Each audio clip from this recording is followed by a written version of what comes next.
Hi, everybody. Welcome to And our... What happened? Why? Oh, god damn it. you're sharing space with Groovy, apparently. Yeah, I know. Goddamn cameras. There. Is it better? It's better. Uh, It's better. there we Good. are. We're in the right spots. Oh my god. Welcome to our Monday night D&D stream. We are a company of fools. And, we're gonna play D&D tonight. Quick announcements. We are still on our way to 500 followers, at which point we will give away a copy of Tasha's Cauldron of Everything. Nice hardback will be sent to one of you out there in our chat. We are currently at 460 followers, so we are rapidly approaching that 500 mark. If you want to share the streams and get people in here following, there is a link down in the panels below that is keyed to your very specific Twitch account, and you can go up a leaderboard and brag that you've invited the most people to watch the streams and maybe get something for yourself in the process.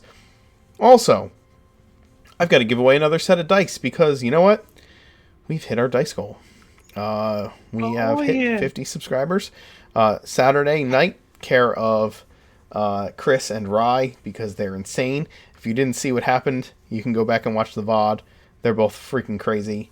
But we are 14 subscribers into our next giveaway, so when we hit another 50, we will give away another set of dice to one of you lovely fellows out there. Let's see who's in the chat room. And why don't one of you do me a favor and let's see how many we got.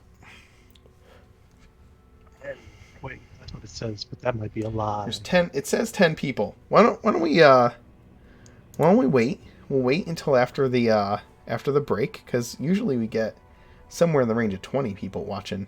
So when we hit the upper limits of how many viewers we have, we'll roll a d20 and see who gets the dice. In any event. Yeah, well, I'm not seeing any of the Diplo players in the chat. Yeah, not yet. They're not here yet. Who are the So. dice from? The dice are care of farboco.com. They like to support us with some gifts. So I yeah. got my Tasha's from them. Nice. It is pretty. I want that cover on my Tasha's. It's my second favorite D&D cover. What's your favorite D&D cover? The pre-order for Theros. That is pretty. Yeah, that's my favorite of the pre-order covers. They're so much cooler now than they used to be. I used to actually like the non-pre-orders better because the pre-orders were minimalist. Yeah. But I like the holographic covers. They're really cool. Nice. Why don't we go ahead and introduce ourselves and our characters, and we'll get started with the game. Hello, everybody. I'm Stu. I play Gaz, the half-orc Oath of Redemption Paladin and commander of the Phoenix Legion. Hi everyone, I'm Dio. I'm playing Captain Sparks, a rogue arcane trickster and an artificer who is trying to look for a gift for her mom right now. I'm Adam. I play Trix, who after this week is now a warlock of the Fathomless. Because I just got officialized this week, which is cool. But he's still just Trix, being kind of a snarky jerk. Hi, I'm John. I'm playing Captain Preacher, who also became official. Instead of Unity, he is now a Peace Domain cleric. And he will still endeavor to do his task to keep the party alive, despite their best efforts. Nice. And I am the Mark Knight. I am your Dungeon Master this evening. When we last left the commanders of the Phoenix Legion, they had just taken part in a hero's feast at a banquet table in a dining room in the legendary sanctum of Merwin, known as Mythfont. before proceeding into the ballroom filled with illusory party guests.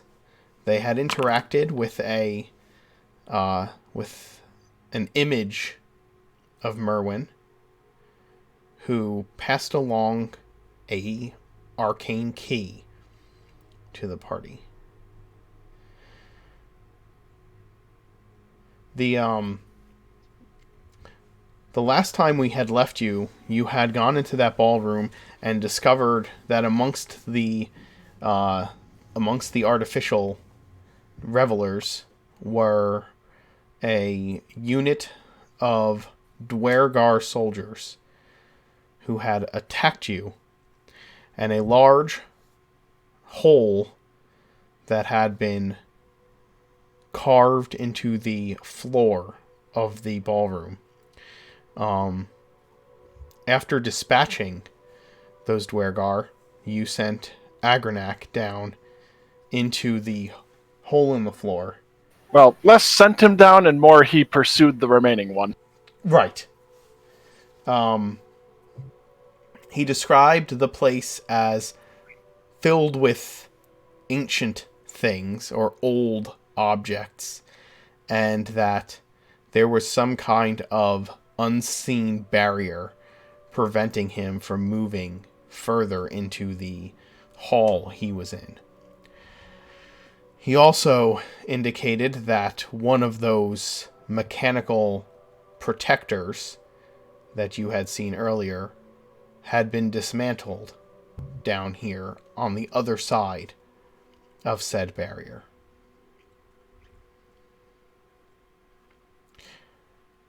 You had not dismantled. Well, we didn't. It was, was one that was dismantled. Yes, you had seen one that was dismantled. Determining that heading further into this place without taking some time to recuperate from the previous combat would likely result in some ill effects. You spent the last hour enjoying the comforts of this hall.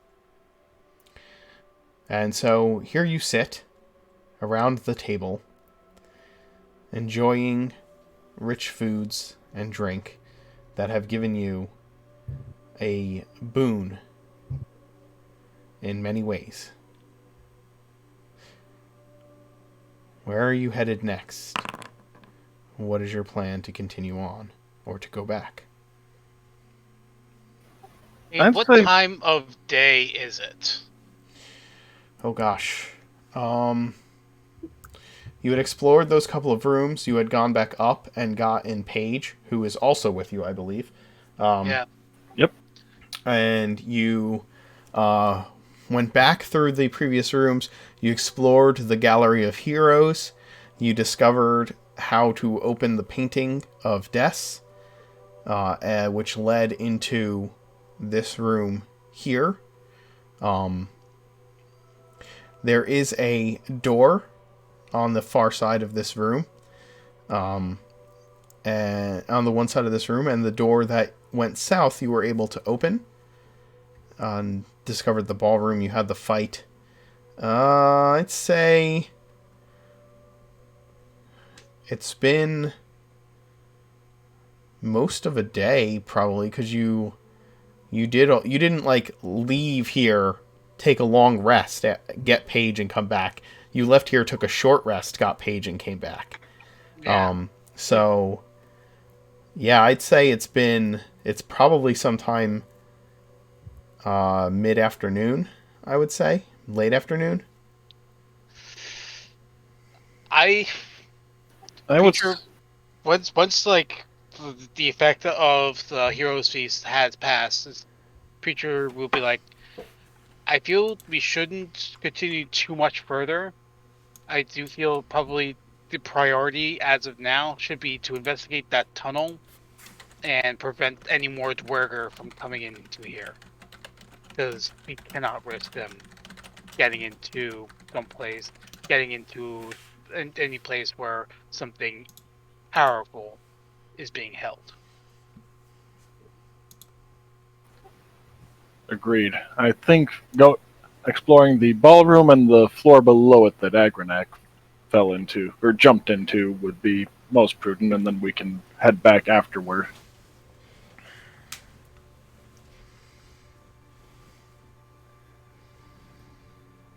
Anyone else have suggestions? Not really. I'm just pleased that we are going down there. I would like to explore what these items are. Paige has been documenting things into the Chronicle since you've been sitting here eating this feast. And he kind of looks up at everyone and says, I'm game to explore further. I'm very interested in what we might find down there. Should we perhaps bring another chronicler or two so you don't break your quill every now and then? The Chronicle itself is quite magical and would not allow that to happen.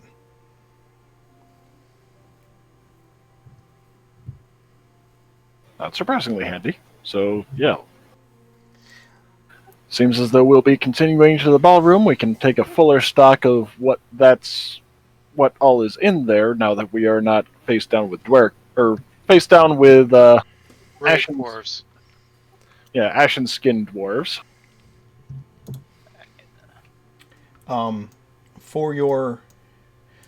Well, let me put the hole in the floor. We should probably find something to plug the hole in the floor.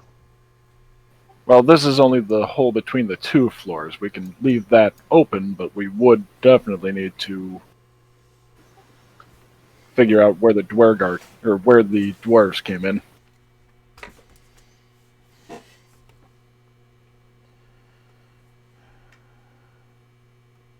Where and how? Because I can only imagine the level of the wards that went into securing this place. As of course, the great Merwin didn't predict this. I mean, honestly, from what I gather from just speaking to his image or whatever, he doesn't seem to be a very practical guy.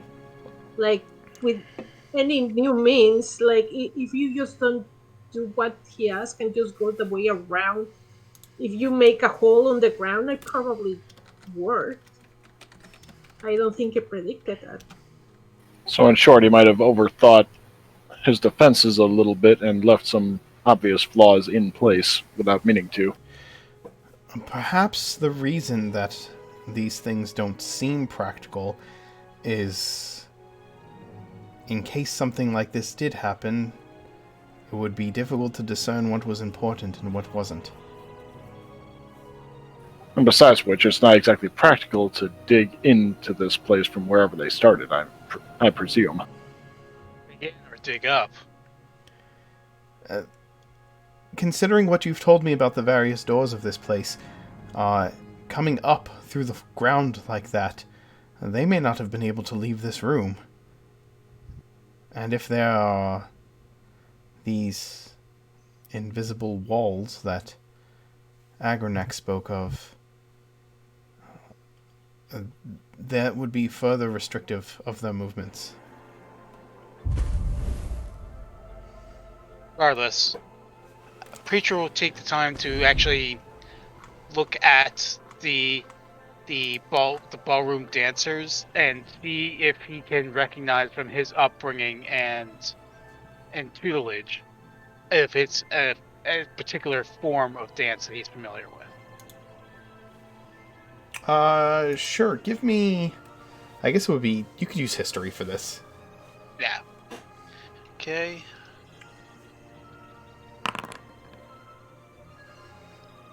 No. You, No. Or I would say the dance is such a commonplace ballroom dance that you can't pinpoint like an era it would have been most popular during. It's just a very common, very popular waltz. Okay. Is there anything else of note within the room? There's another door.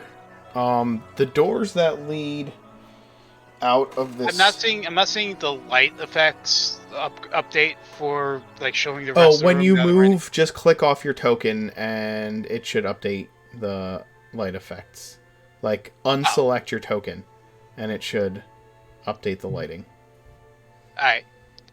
I don't know why it started doing that, but Foundry had an update last week, and since then it's been doing a couple of things that are seem a little counterintuitive. Yeah, seem a little buggy.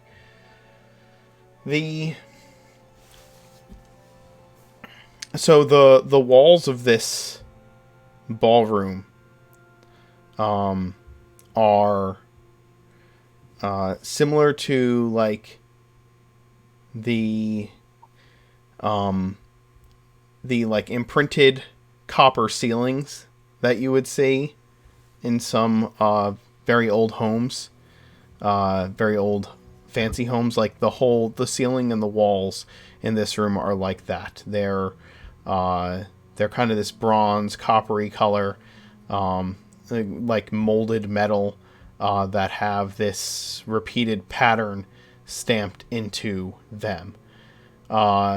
Amongst that pattern are pieces of various artwork depicting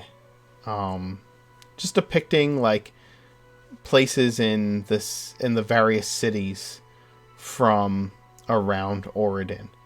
Not particular events, more like like landscapes and things like that. Hey, we've gotten like 5 followers since we started tonight, and I just want to say hi to all of you and hope you are enjoying the stream. Thank you for coming in and following. We appreciate. That's awesome. So if that's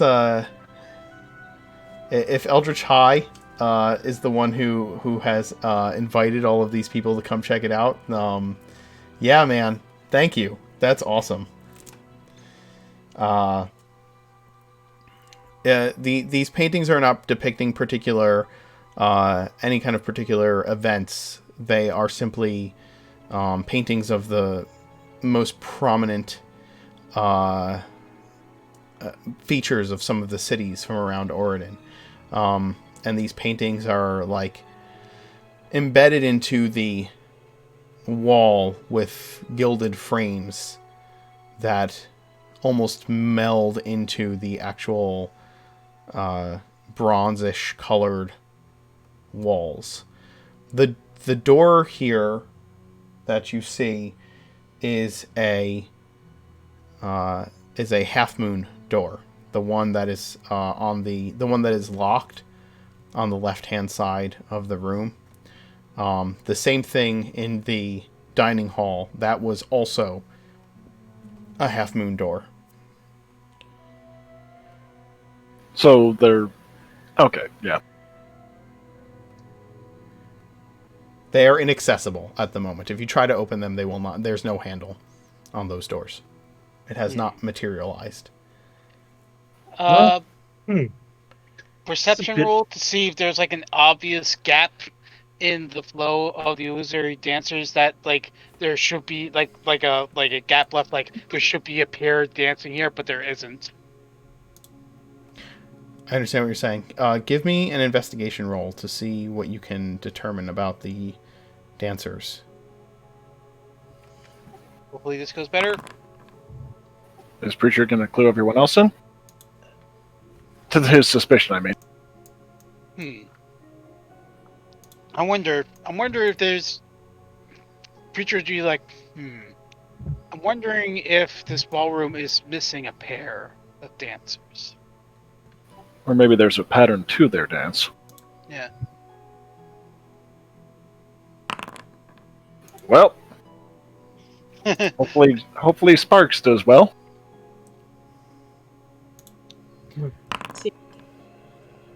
Oh, for some reason I thought your investigation was higher. Nope.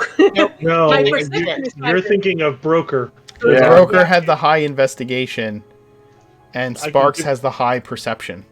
I can give it a Yes. shot. Wow. No, Not a single person could roll above 10. Here.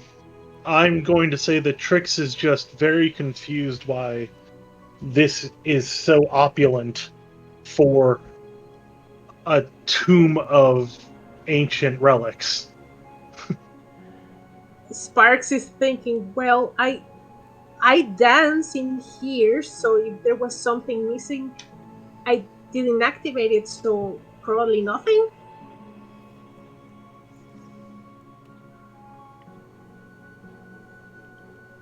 Well, maybe let's get a python into the ground here, and we'll climb down. We may have to send some soldiers in to be able to recover the dismantled golem. If we can access it. Recall what Agronak said about invisible barriers. Okay.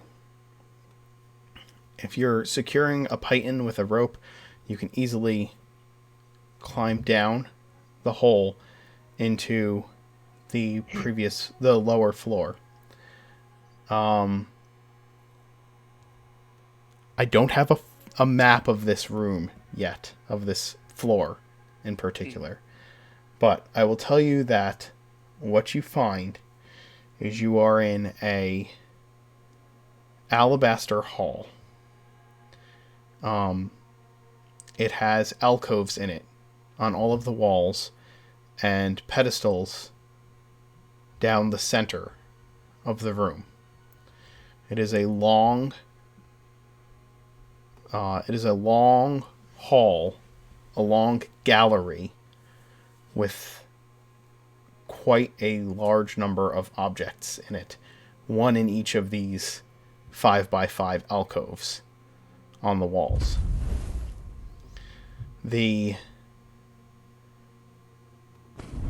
Oh man, your link broke. Let me try this. Holy. Hey, Maybe- Animon Art, thanks for joining us. Thank you for the follow. Can I get rid of it? The link? Nope. No. There's no delete message functionality. Yeah. Hey, that one worked way better. Yes. You have to go a step further on Google Images.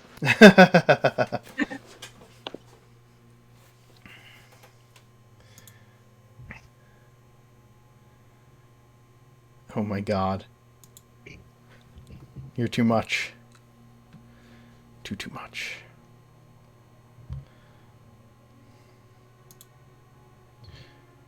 As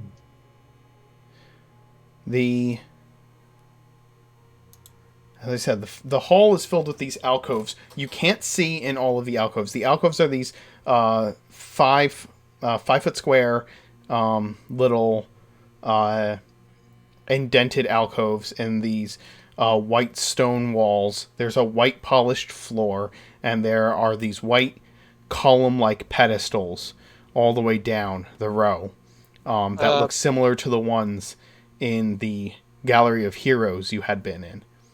Before we step out from like the area of this hole, be like, Trix, what do you see?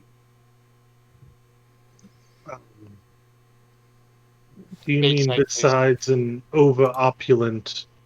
over opulent area for it? I believe he means your magic vision. All right, I'll detect magic. Okay. The entire room, everything lights up with magic. Every object and these invisible barriers that were spoken of also light up with evocation magic. What lights up with evocation magic? Sorry, I didn't catch These the first part. the invisible barriers that Agronak had spoken of. There's like suddenly you see the magic aura of them, and then as you concentrate on it, you can tell that they are evocation in nature. Well, I do see the barriers Agronax spoke of. Some sort of evocation magic. Perhaps someday I should start reading up on magic to be able to tell you more. The each of the 5-foot square alcoves in the walls have these barriers in front of them. The pillars with the objects on them are also surrounded by these barriers. And at 15-foot intervals in the hall, there's one that bisects the entire hall, that gallery that you're in, so that you cannot get from one portion of the gallery to the next without coming into contact with one of these barriers. The objects that are behind these barriers also glow with a magical aura. Everything in here seems rather well protected, and I'm lax to try and touch anything, as evocation is often explodey in nature. Very apt description.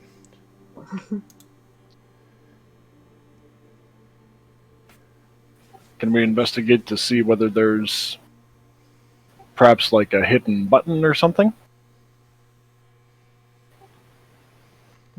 We can try. Or some means to disable at least one of these to examine it.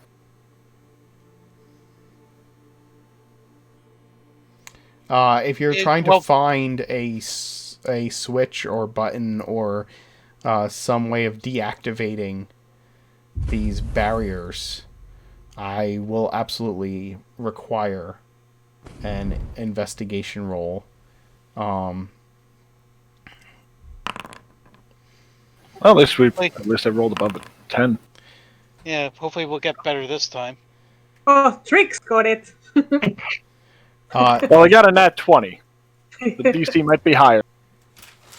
Trix, as you are examining these over-opulent walls, as you described them, you notice the matte nature of these white walls hide indentations from the natural perceptions. But as you examine it more closely, you can feel the indentation in a portion of the wall beside one of these erected barriers. It is in similar shape to the arcane key that you were given in the dining hall. There are not these shapes next to the individual alcoves, but instead next to the larger barriers. Preacher, as you are investigating one of these invisible walls, you go about it in the most direct and orderly fashion, and begin by knocking on the thin air where the barrier should be.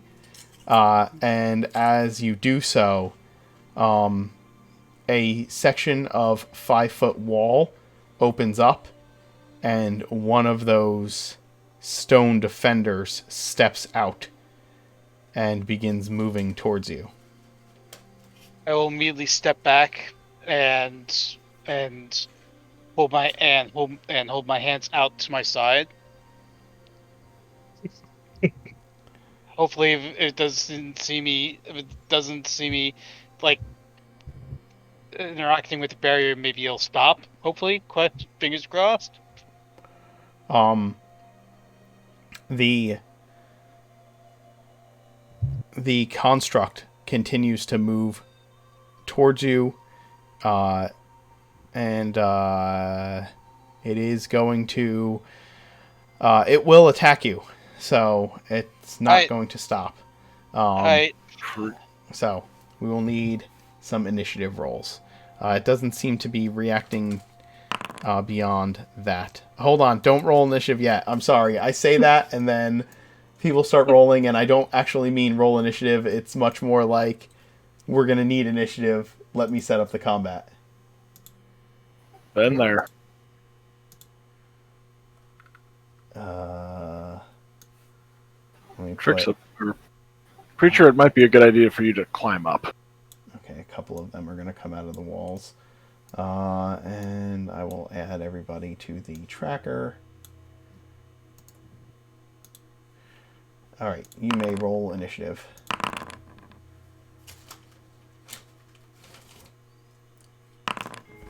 Finally get a good roll. Yeah, that's the opposite of a nat 20.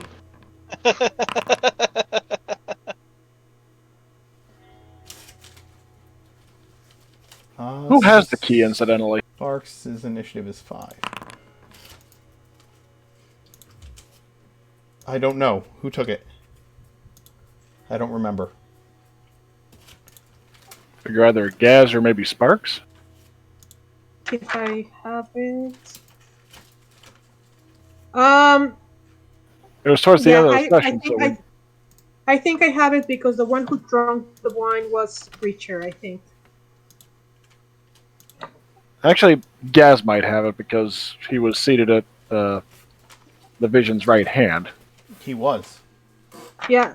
Okay, so you got it. Yeah, somebody had you had the goblets. It was in the goblet, remember? Yeah. Yep. Okay, I think it was Preacher then because he downed the entire thing and made sure to purse his lips to not have that slip. Yeah. What I don't remember is that if he kept that key or if he gave it to me. Or to you. I don't know. I think I did give it to you, Sparks. Yeah. Let me switch up the music here.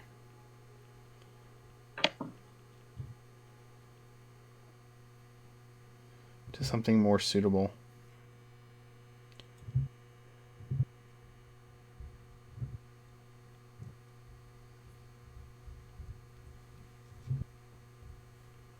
And did Trix told us about the indenture where the key might fit or not? I don't know if that has happened yet. What I was going to say was, as these things come out of the walls, I'll turn around and go, "Oh, I found an indent. I need the key. Who touched something?" Just And that's why I'm going last. Okay.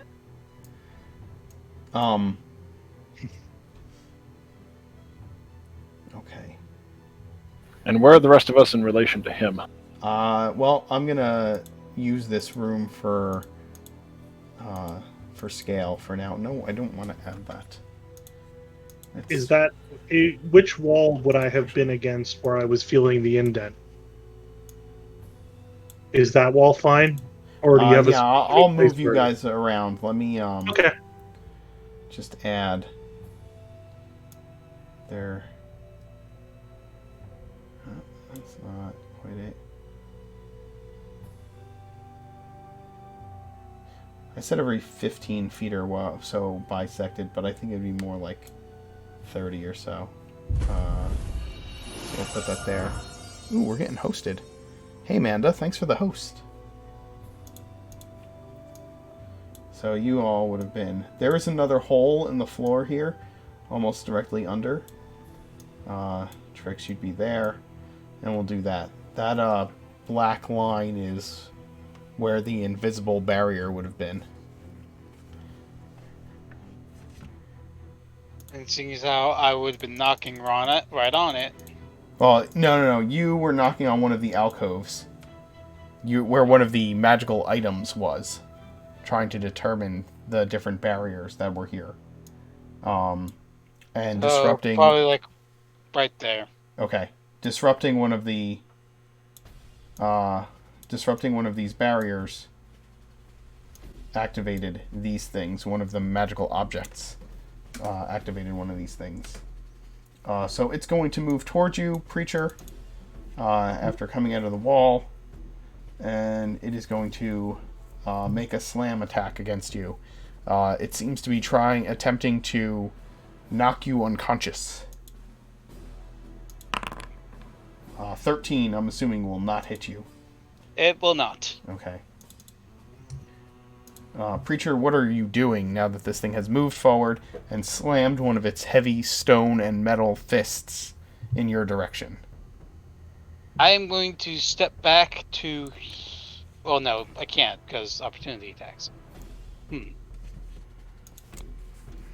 I am going to...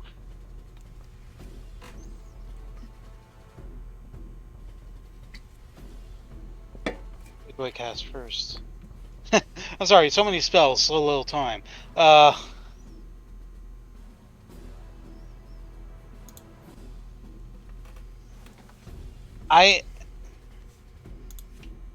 know what? I am going to cast Sanctuary on myself. Beat me to it.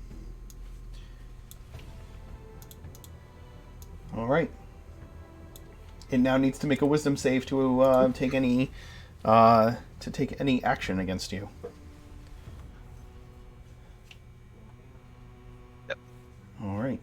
And it doesn't say anything about mindless, so...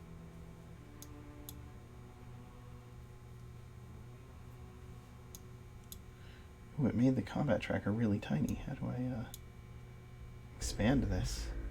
It's a baby.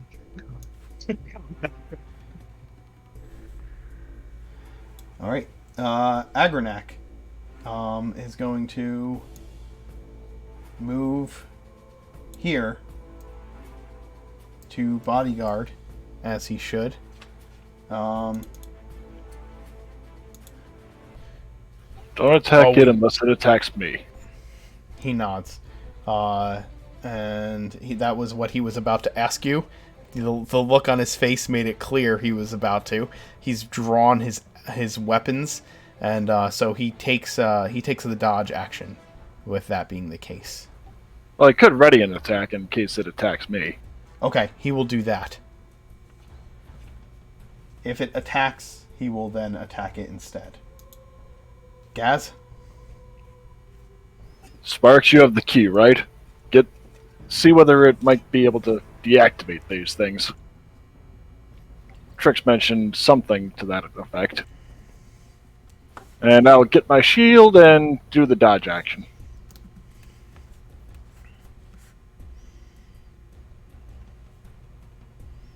So Sparks is going to run where Trix is and like, where do I put the key? Talking is a free action. Yep. In the indent there. It's Okay, I will. hard to see. Okay, I will do that and try to see if something happens. Can I put it in, turn it on, or switch it? Yes.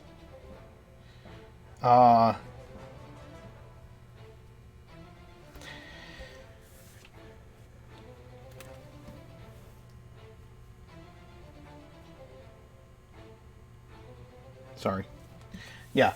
You can feel where the indentation is, and you place the key in the indentation.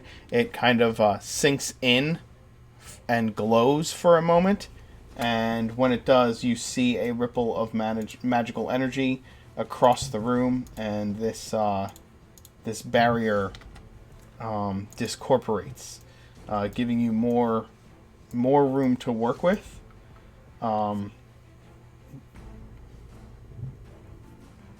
But the defenders do not return to the walls. And what about the barriers in front of the alcoves? They stay intact. I think we need to find that next.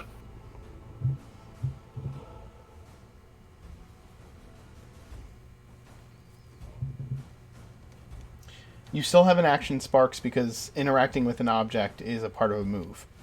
So Yes, but I'm thinking, um, because she has seen something similar. Can she assume that because they were activated in such a way that they won't stop until we disable them, like physically disable them, or can I assume that there's going to be a magic switch? um give me arc. I guess you would have some experience as an artificer, right? So I guess give me an arcana check. Team. You saw the ones upstairs that once you put the object that was taken back, they deactivated. The ones up there deactivated. But here, Preacher stepped away from the barrier that he had been knocking on, and they still seem to be focused upon him.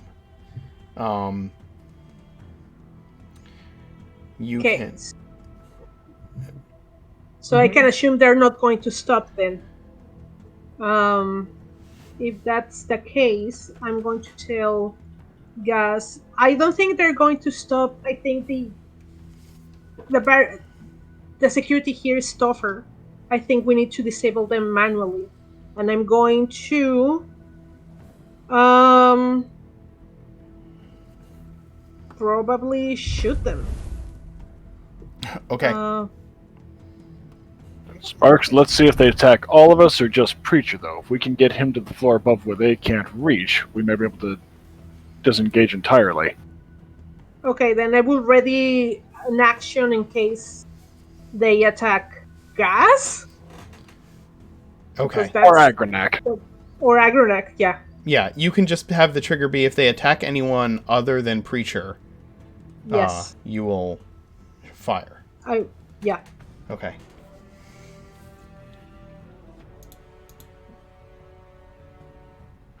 Gaz, did you take your action, or did you just ready an action? I'm sorry. What did you do? I readied my shield to, get got my shield and sword out, and then just took the dodge action.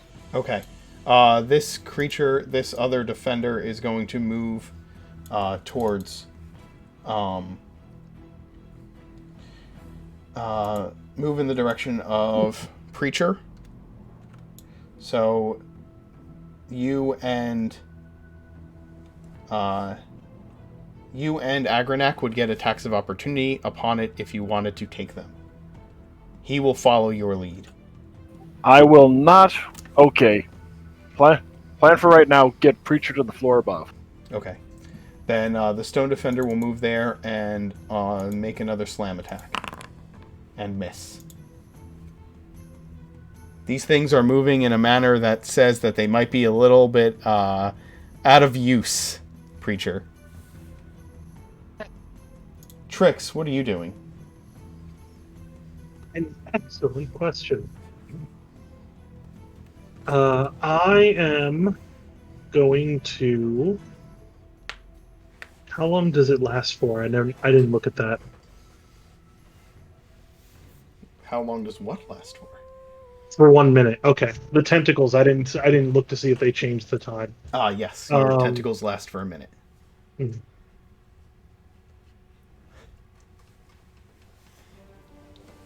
I am going to ready an action to cast Eldritch Blast if they attack anyone other than Preacher.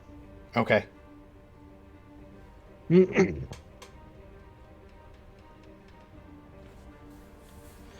So many readied actions. The other Stone Defender is going to take. Let's see. With some save? Yep. Yes. Yeah, we got to do that on the other one. Oh, I forgot to do that on the other one. He missed anyway, so. Yeah. But yes, it'll make a Wisdom save. And fail. So it will not attack Preacher. It will. Must choose a new target or lose the attack or spell. Yep. It loses the attack. Preacher? Okay. I'm sanctuaried up. I am going to move to here to try and get to the rope. Okay. They will attempt to make their attacks of opportunity. Roll saves again. Yep. This one rolls a nat 20, At least it was on the save and not the attack. and the other Beat me one to rolls it. a 9, so only one of them will get its attack of opportunity. And miss. Nice. I am rolling like a champ tonight. And we're very grateful for it. Yeah. Hey, you're getting all your bad rolls out of the way with this minor fight, so the boss will kill us. That's what I'm hoping for. Alright. Can I use my action as a double move to climb the rope? You can, yes. Well, yes. You don't have a climbing speed, right? So you're moving at half speed, but you're using both your action and your movement to move up. So you can climb up to 30 feet. So yeah, you get up the rope. Right. All right. Agranek is going to move beside Guard the bottom of these. the rope. What's that? I'll instruct him to guard the bottom of the rope. Okay, then he will move to the bottom of the rope and he will take the dodge action this time.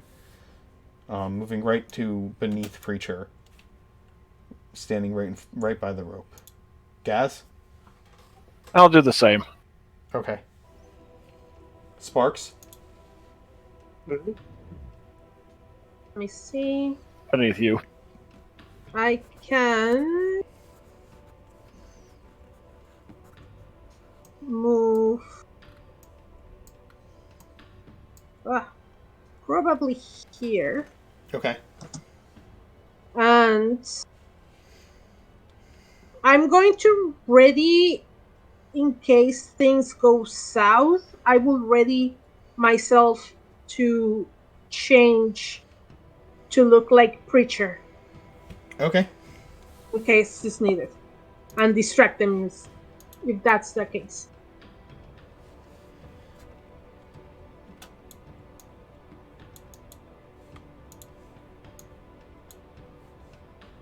Burst back into the wall. Yes. Tricks? You guys are talking in your languages. So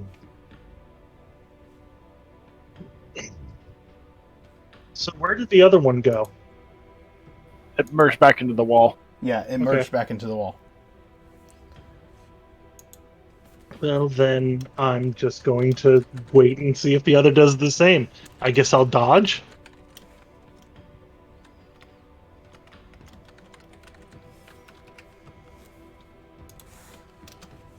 Alright, you take the dodge action, and the other one moves here and merges back into the wall.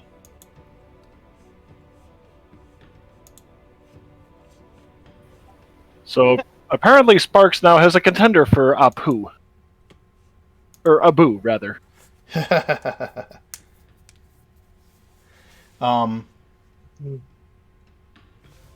You want to test if it's all clear for Preacher to come back down, Sparks?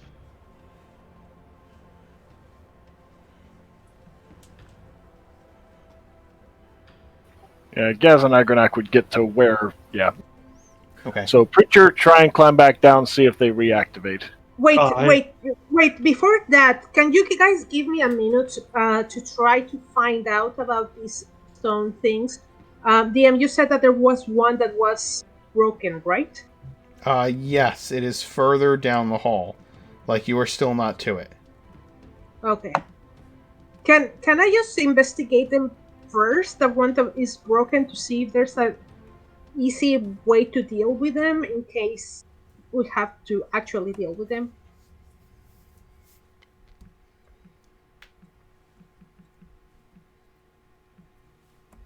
That's up to all of you. Yeah. Yeah, I'm fine with that. If Preacher's all right. Okay. I'll wait up here for the all clear. Well, I was just wondering if Sparks could just look like Preacher and see if they pop out of the wall. And if they do, she can stop looking like Preacher. And they should go away. Yes, but we don't know if they're going to be fooled by that. And I think that's a great idea, but I just want to make sure that we know how Her to deal focus, with them. Sparks only cares about the golem, nothing else at this point. Well, Was that in character or not in character? Not in character. Okay. Sparks is trying to avoid the combat. right, and Trix is trying to see if Preacher can come back in the room or not. Okay, so how far is the disabled golem? Okay, this room is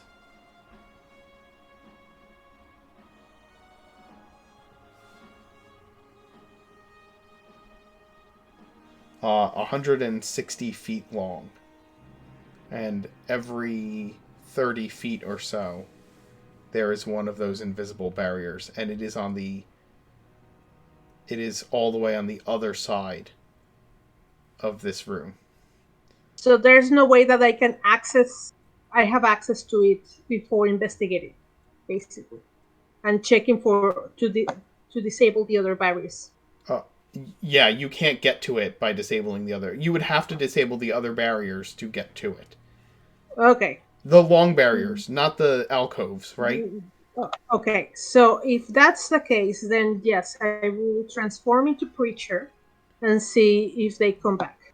They do not come back out of the walls when you transform into Preacher. Preacher, I think you can come down now. And let's try to be careful. Alright, and Preacher start climbing back down. Okay. You come down and stop tentatively on the floor, I'm assuming. Yeah, because he's not moving away from the rope yet. Just Okay. When you stand there and stop, the defenders do not re-engage. They remain tucked away in their hidden holes.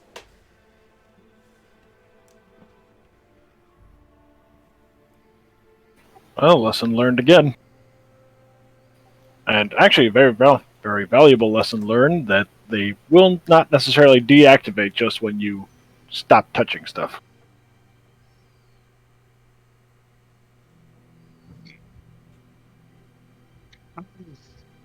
Sparks, don't move for a moment. Okay. I'm going to try pulling the key out. Does it make the barrier reappear? no, it's like the key isn't a one-time use. It's not the barrier's displaced. Remove key. From what I understand, like you spark. I mean, from what I understand, the barrier didn't come back in place when Sparks pulled it out from the other one. Oh, Yeah, she already pulled the key out. Did you remove the key when you moved, Sparks? Nope. Okay, so the key is still in there. So, Trix, if you remove the key, no, the barrier does not come back. Okay. I guess then I'll move up to Sparks and see if there's another one of these alcoves to put the key in. There is. Does this make the next one go away, or are we looking for a different arcane key? No, this one makes the next one go away as well.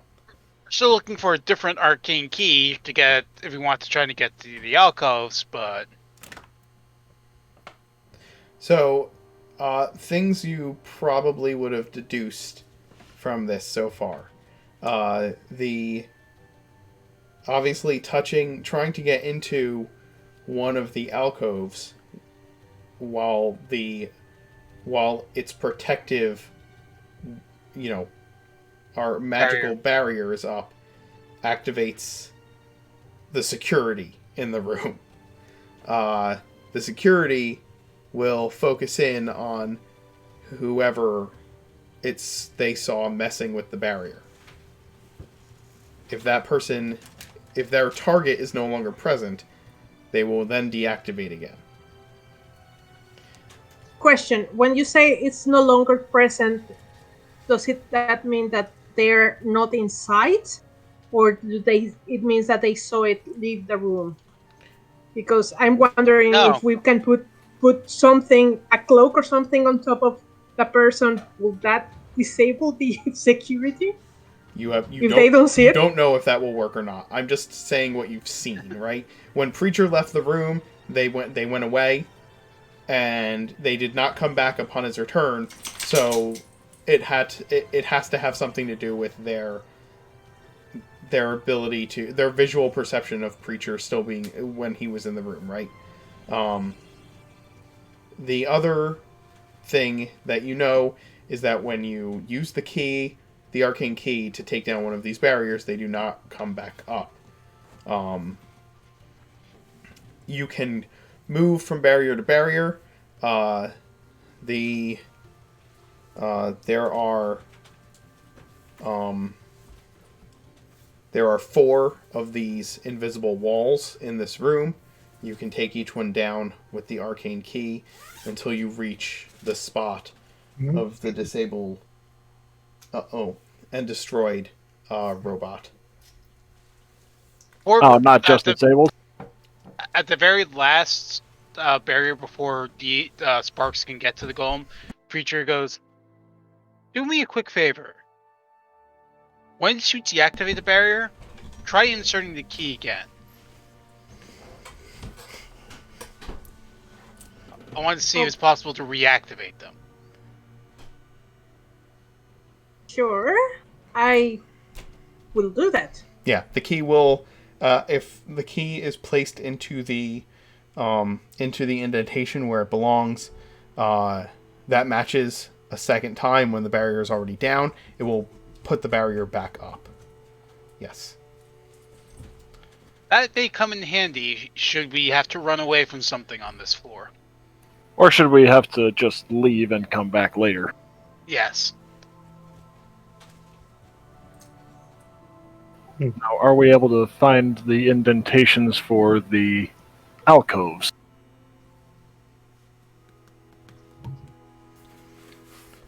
There don't seem to be indentations beside any of the alcoves. In the floor, maybe? I will tell you, because you now know what you're looking for, if you search the walls around any of these alcoves, you do not find a way for the key to open the barriers protecting the objects themselves using that key. And the floor as well, I'm assuming. Correct. Walls, floor, ceiling. Yeah. Figured I just would, yeah. Absolutely. Can we now... we can examine what's behind the barriers, though, right? You can. You can look at what's behind the barriers as long as you don't touch the barriers. We are at 472 followers from 460 since we started streaming tonight. That's crazy. Mm-hmm. Well, let's examine these items behind the in the alcoves. Okay. All right. You begin to look at each of the objects along the alcoves. Again, there is an alcove. To give you an example of what it is like along this 160-foot room, I will make the... I'll try to show you here. Let's see. There's an alcove. Let me move tricks real quick.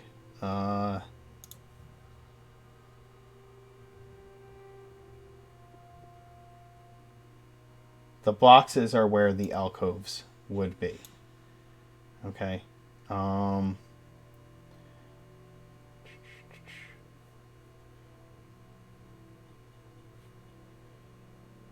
There's probably an alcove like... Every 10 feet. It's probably more like every 15 feet. There's an alcove. Okay. With an object. The alcoves actually vary once you get further down. Some are about 5 foot, some are more like 10 foot. And they're like museum exhibits, right? The objects in them are on display in a very museum-like fashion. You find... What's that? Is there anything in there that Sparks might find odd or like completely different from what she usually finds artificer stuff? Like I'm imagining that because her mom created all these things, she will have an idea of some of the objects, but she probably will be looking for something completely unusual. Yeah. That's fair to say. Okay. Nope, that's not what I wanted.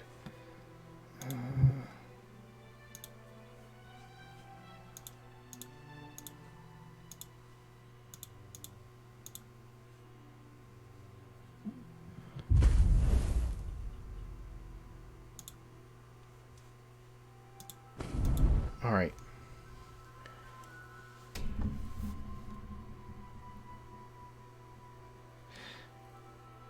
There are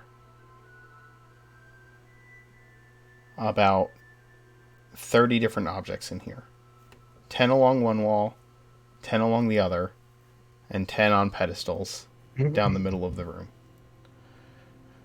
Some of the items you see include a sword, very similar to Gaz's, but with the pommel, the head of an owl, and the crossbar, an owl's wings, made of a silvery metal that is untarnished, the eyes of the owl jeweled, the handle a comfortable looking brown leather with gold filigree. Was there an Owl Legion? There was. The scabbard is finely made with the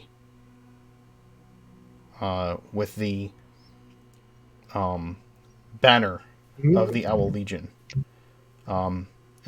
impressed into the leather of the scabbard.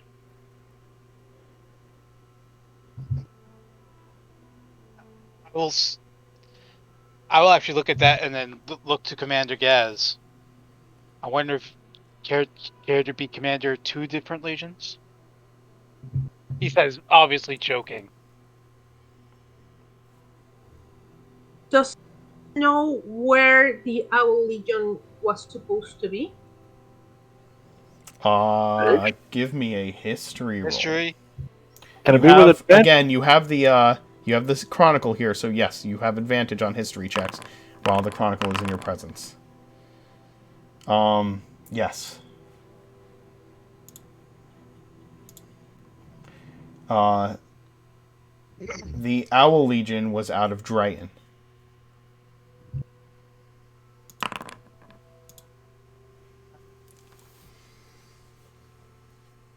Do you know how it was dismantled? Like, do I know if that one was the dismantled because political stuff, or do I know it was dismantled because it was the Warforged Legion? The Owl Legion was not the Warforged Legion. The Eagle Legion was the Legion of Warforged. You know that. When did, with my history roll, do I know when the Owl Legion was disbanded or fell? Yeah, that's the Owl Legion. The Owl Legion was one of 2 legions that were destroyed in the Necromancer Wars, the war with Enon Volkmar. The Owl Legion and the Raven Legion both fell that day.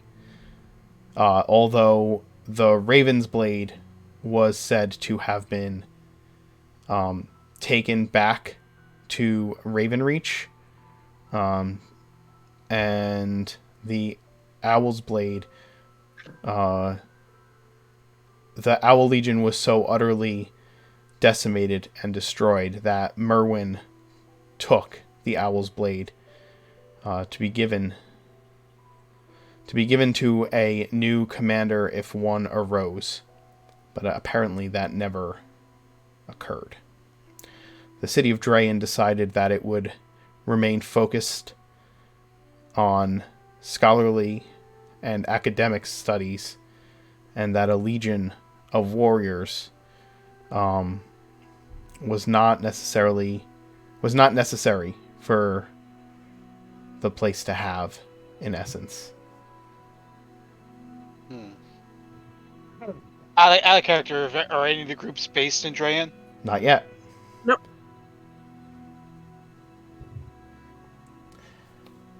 And I'll say that because there are multiple groups headed in the direction of Coriel Forest, which is just south of Drayan. So, Chuek, the lieutenant commander actually is an NPC right now. The player, our player John, had to bow out of the campaign, unfortunately, a few weeks ago, and we're NPCing him at the moment. So he is not with the party currently. He is leading a force of troops through the city of Grovair at the moment in order to arrest.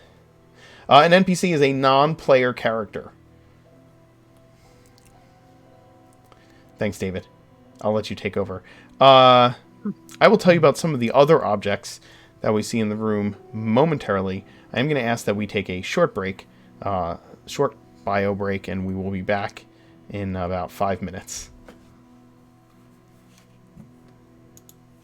Is this when you're going to do the dice roll after that? No!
we have returned. Now that we're back, before we get started again, we have, it looks to be 16 viewers right now. I see 18. You see 18. Yeah. Okay, 18 viewers. All right, so we're going to go ahead and roll a d20 and see who gets our set of dice from hitting our subscriber goal. But one of them's a bot. That's fine. Let's roll the dice and see who we get. Somebody give me a d20 roll.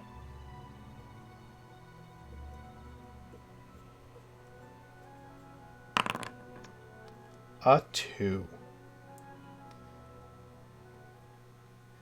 So congrats for whoever I rolled low for. Tau Kapow, are you there? Are you Looks real? like it. He just commented. They just commented. Nice. Tau Kapow, hello.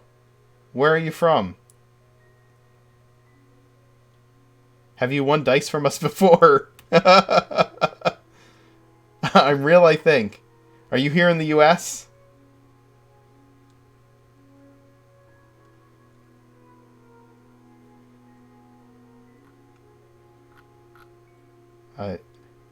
Yeah, the delay is killing me.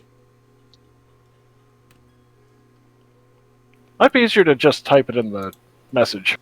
Yeah. Yep, Florida. Yeah. Well, you just got a set of dice, care of our sponsor Farboco. Congratulations. We hit our dice goal. So we do the giveaway thing every time we hit 50 subs. So yeah, you're gonna go ahead and send me a whisper with your address, and I will forward that to our sponsor, and they will send you a set of unicorn dice. And check out their website at farboco.com. See if they have anything else you like. Thanks for the cheers, Nat. Ooh, Witch and Craft Games just rated us with a party of 3. Hey, Witch and Craft, you guys are awesome.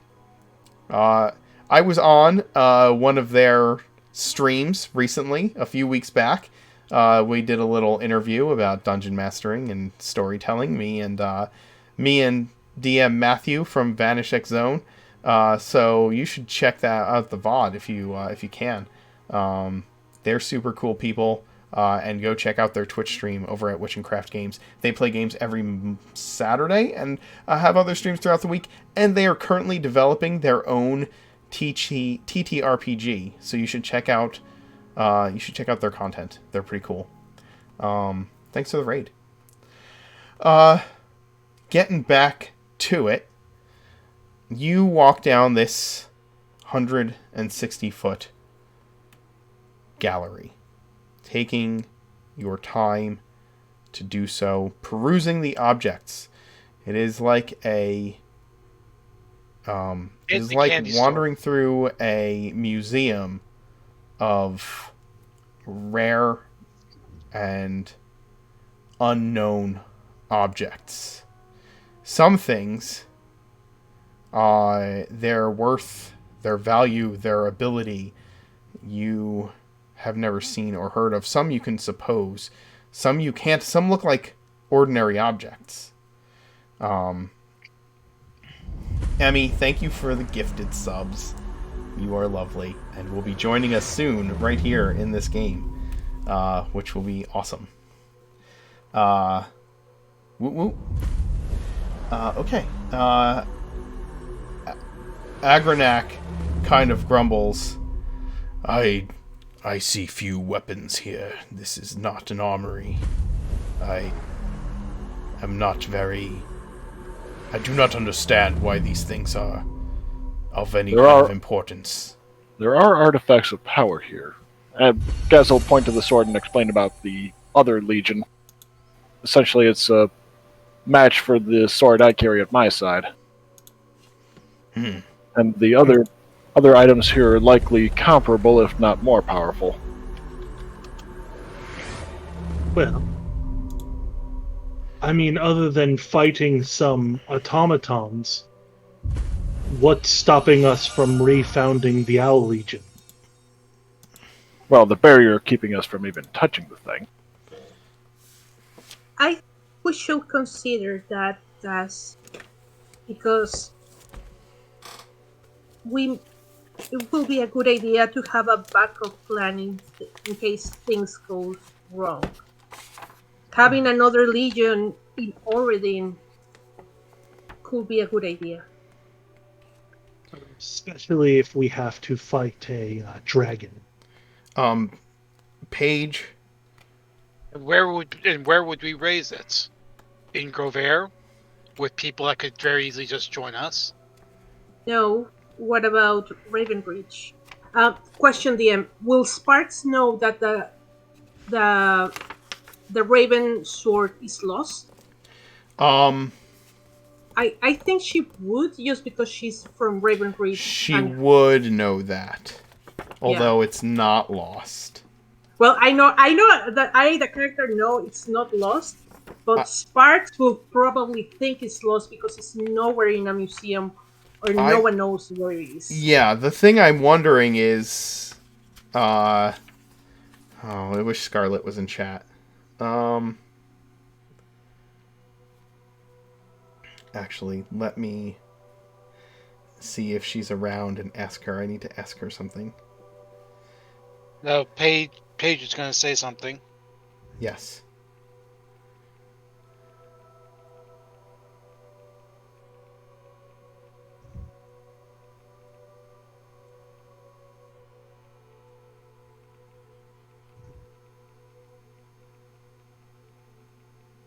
Sorry, guys.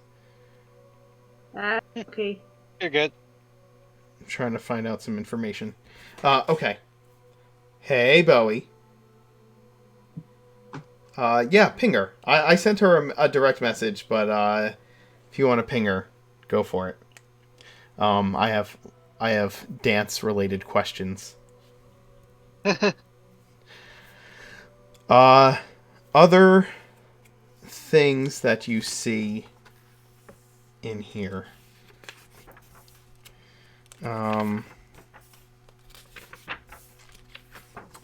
I know what some of them are. Come with wisdom +3. Yoink.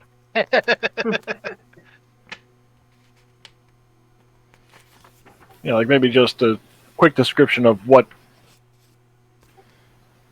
type of item it is, just in terms of, shield, sword. Yeah, I'm going to give you some descriptions. Yeah.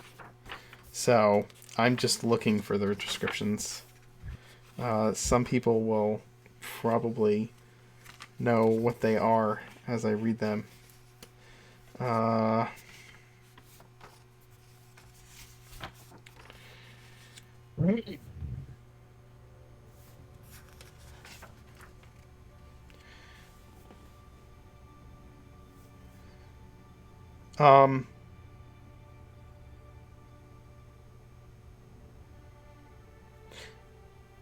There's on one of the pedestals,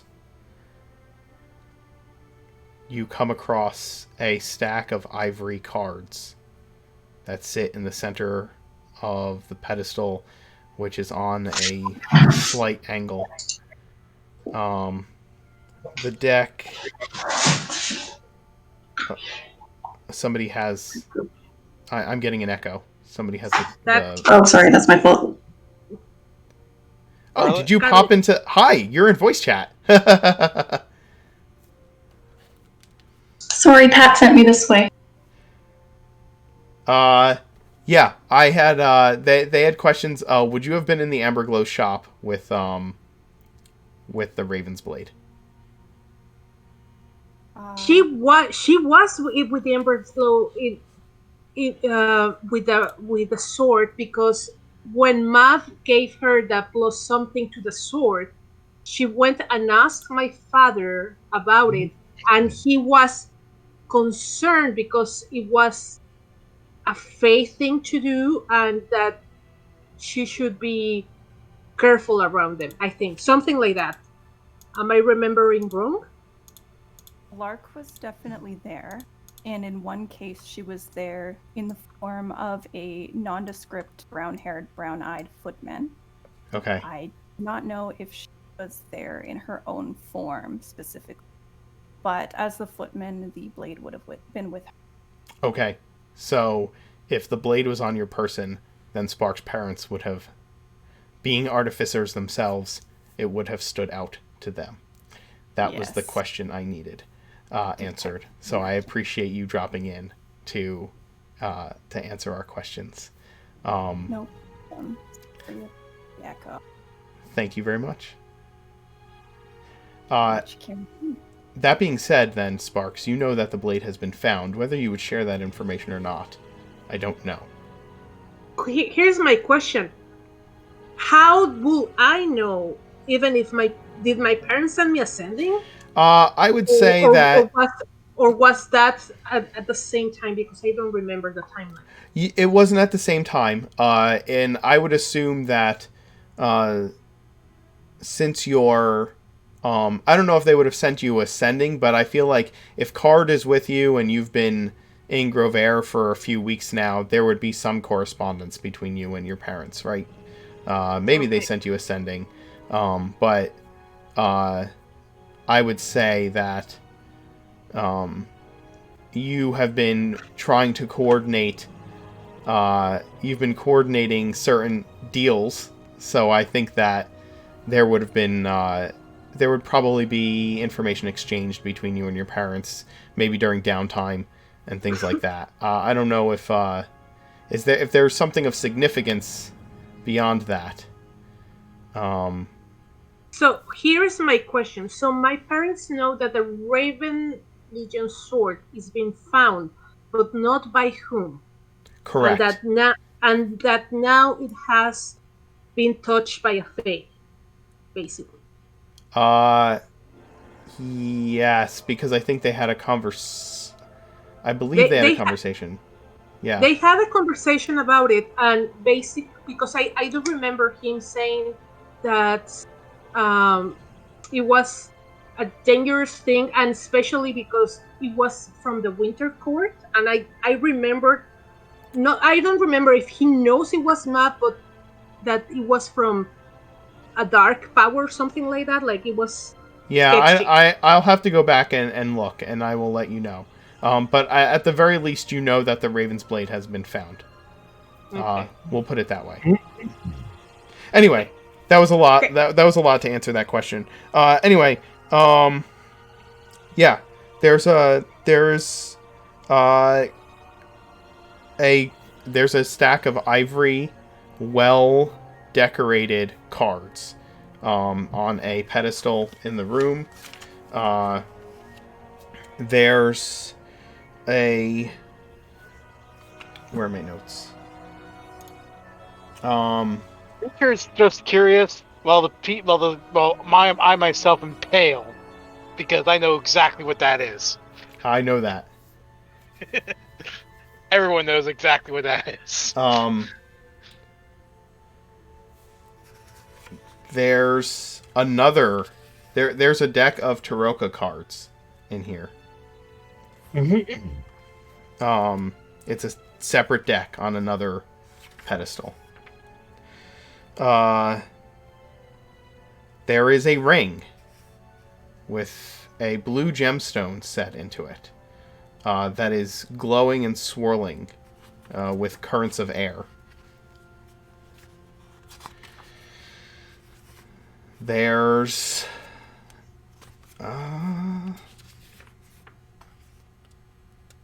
ring with 3 exquisite diamonds. There is not that.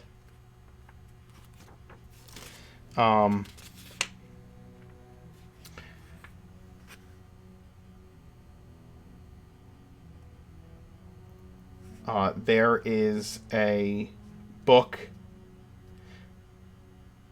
that's covered in abyssal symbols, which is made of some kind of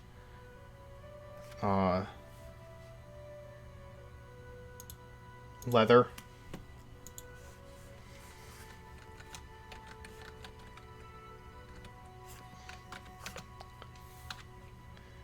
Let's see.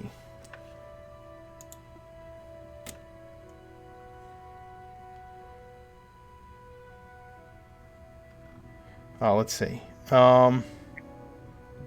It's brass bound, with a dark purple cover made of some kind of leather. It is held shut by a clasp in the shape of a 3-fingered demonic hand. That one we might better leave behind there. If not burning. I'm assuming that if there were a way to destroy it, Merwin might have opted to. I don't know. He seems kind of a hoarder. True. It might also be a matter of, okay, we don't know, or this might come in handy later, might not.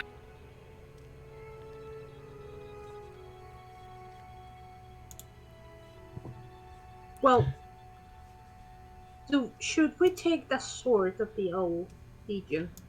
Well, we'd have If to we figure can out how to unlock it first. safely. There's a talisman behind one of these barriers that, just to look upon it, sends chills down the spine of anyone who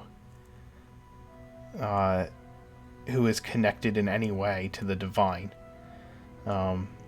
It looks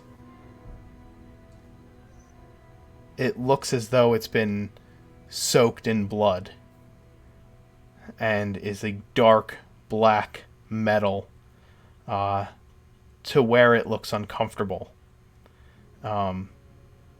painful even. There is a scepter that is made of gnarled and twisted black wood that shines. It's almost oily in the way that it shines. And a cloud of pale mist kind of rolls off of the scepter.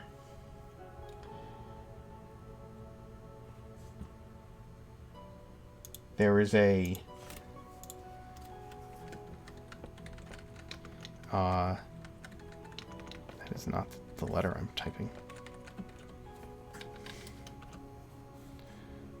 20. There's a 2-foot diameter black sphere floating in the midst of a particular pedestal, and just looking at it draws you to continue to look through at it and want to move towards it. As I stare into it, is it staring back at us? Yes.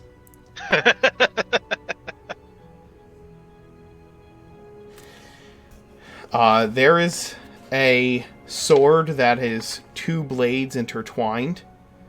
It has a jade handle that is gemmed, and a gold pommel and crossbar. It is innately wrought. And very, very positive feelings kind of envelop you as you stare at it.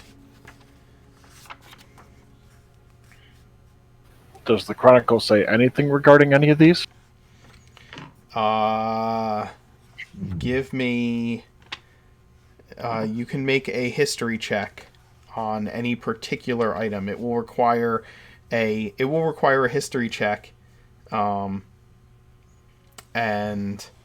what about religion for the 2 that one we got the really bad vibes from and one Sure. we got the really good you vibes? can make a history or religion check on any of these objects, but it would it's going to be difficult. So no advantage or no advantage. okay. Alright.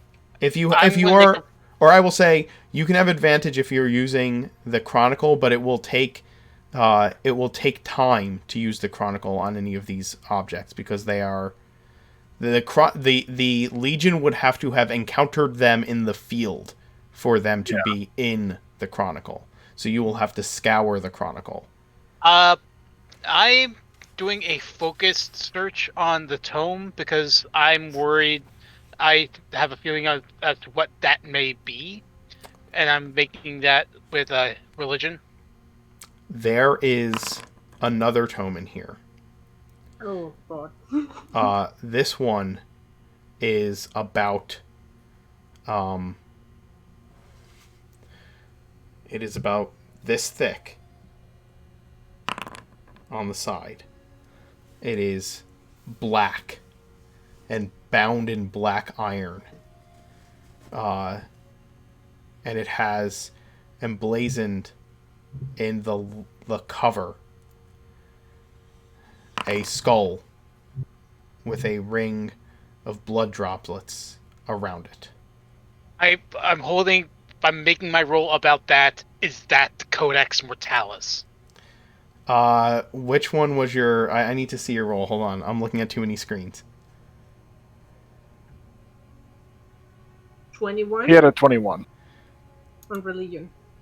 That book is the Codex Mortem. Yes. Mortem.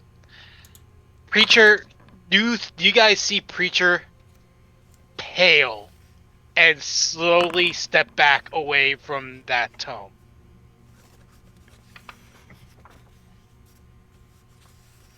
Going on, preacher. You look paler than usual. That is the Codex Mortem. So, what does Azathoth know about that staff, that gnarled wood rod, Mark? What did you roll? A 21 with guidance. A 21 with guidance.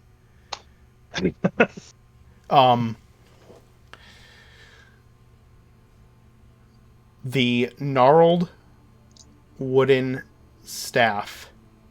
Scepter, sorry. The gnarled wooden scepter is carved from the trunk of a Golthias tree. It is said to have been the staff carried by the progenitor of vampire kind. The first of their kind, and most powerful of them. Yeah. So maybe not inherently evil. I was hoping it was a bit more eldritch in nature than profane, but No. There is a helmet that looks to be made from the cranium of an illithid in the room. It is covered in it is like gilded all around the edges of it, and there are moving tendrils that come down from the skull. The tendrils are some kind of energy. As you can see them, they're this translucent, non-physical tendrils that come down. Can I have that, Gaz? If you want to take the risk of putting that on your head... Well, I don't want the vampire branch. Well, it's a matter of trying to... Let's try and ascertain exactly what these are first. Oh. And beyond that, we also need to figure out exactly what, how to open any of these anyway. No. But no, this right here, we are in the treasure room of Mythfont. If Future points back at the Codex. No, this is the treasure room. No, we need to destroy this.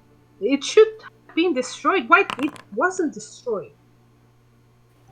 Because Merwin presumed that perhaps there might be a need for them later. So, how does a 19 work on the nifty helmet? You have no idea what that is. Ugh. Boo. Still want it. Um, well, Should we perhaps I'm- consult with I'm- House Dolan once things get settled? I'm No.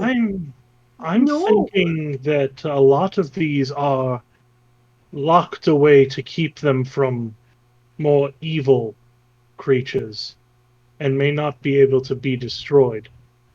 You mentioned something about that book being very bad, Preacher. I wasn't quite listening.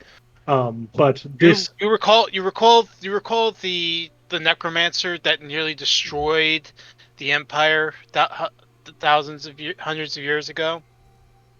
That was his book. Oh, well, that is bad.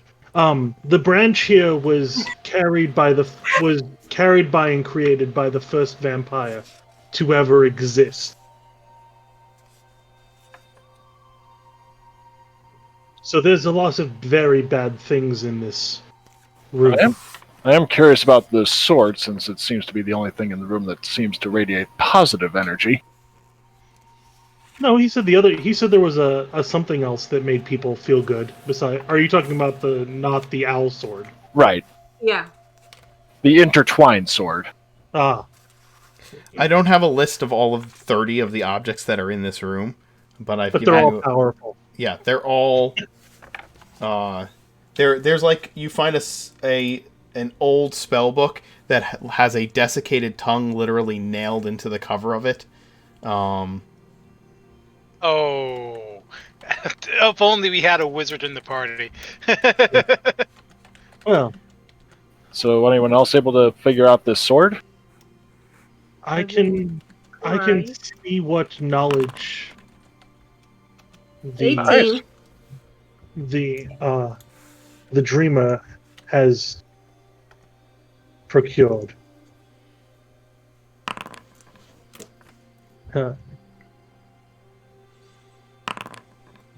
He knows nothing about that sword.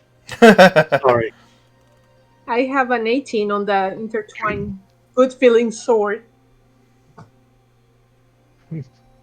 Do I know anything? It's a history roll. Yep. You've not heard any stories about. You've not heard any historical tales of that. However, you do know that the holy symbol of Robin, the trickster god, is a dagger with intertwined blades. Did this sword appear in any of the portraits upstairs? No. So, if this sword, can I do another religion check now that she's clued me in? Sure.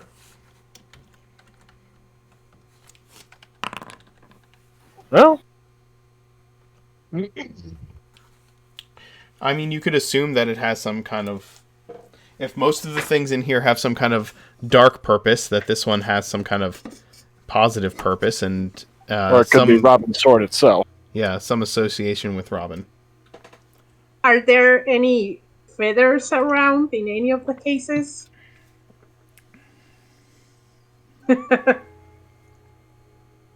Any what? Feathers. Like owl feathers type? Like feathers type. Just feathers.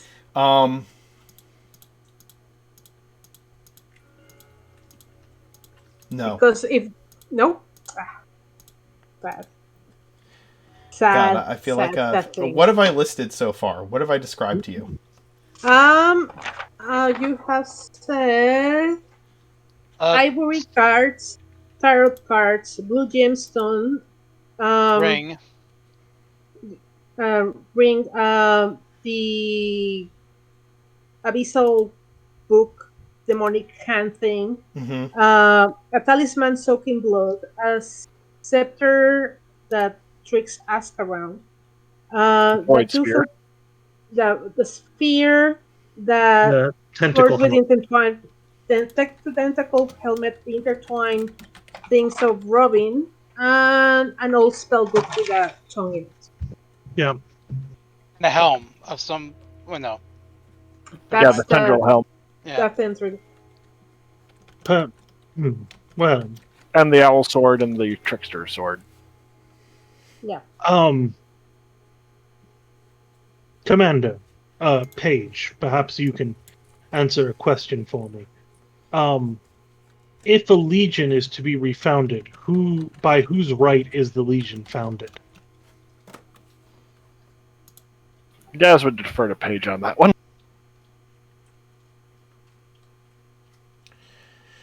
I got a field promotion. I'm not a historian. Paige said that the legions were founded by the Emperor and Merwin. Now I do not know who would reforge one of the legions, and the sword itself does not a legion make. The Phoenix Legion is made up of not just the sword, but all of us, and we've spent years training and fighting, and you do not raise an army simply with a weapon. No, Well, it can but be a it's a good powerful symbol. start. I'm Yeah. curious as to just who would deign another organized, powerful group as a legion. That was my question. Not that the legion makes the group makes the legion, I understand.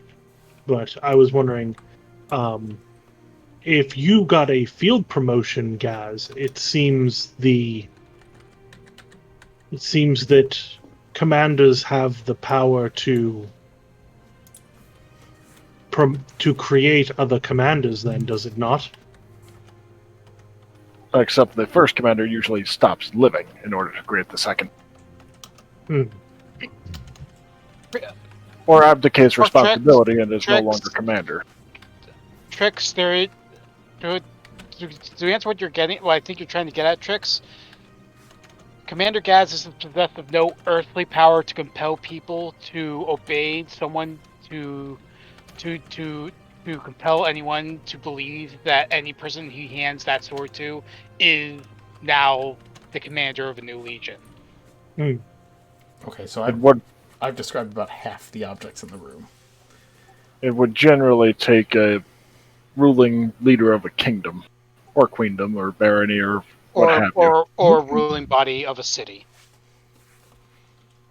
Some sort of domestic authority. Yes. I imagine even if Dre hasn't changed their stance since it hasn't changed their stance, I imagine they would still want their sword back. It's just that. If there is a sword of one of the legions, because to be honest, most of the swords of the other legions have been lost. I don't know who has which, but there are not many that are around. And let's just say that if we have another sword of another legion and we fall because of the dragon, that could be a very powerful motivation to rally people from the continent to try to stop the dragon. Still, to answer your question, Trix, though, aside from the people in this room, I do not trust anyone else to be within even 100 miles of that book, as Preacher points back towards the Codex. The book is very bad. We can all agree on that. So what about some of these other items? Or should we... Perhaps we should start looking for ways to...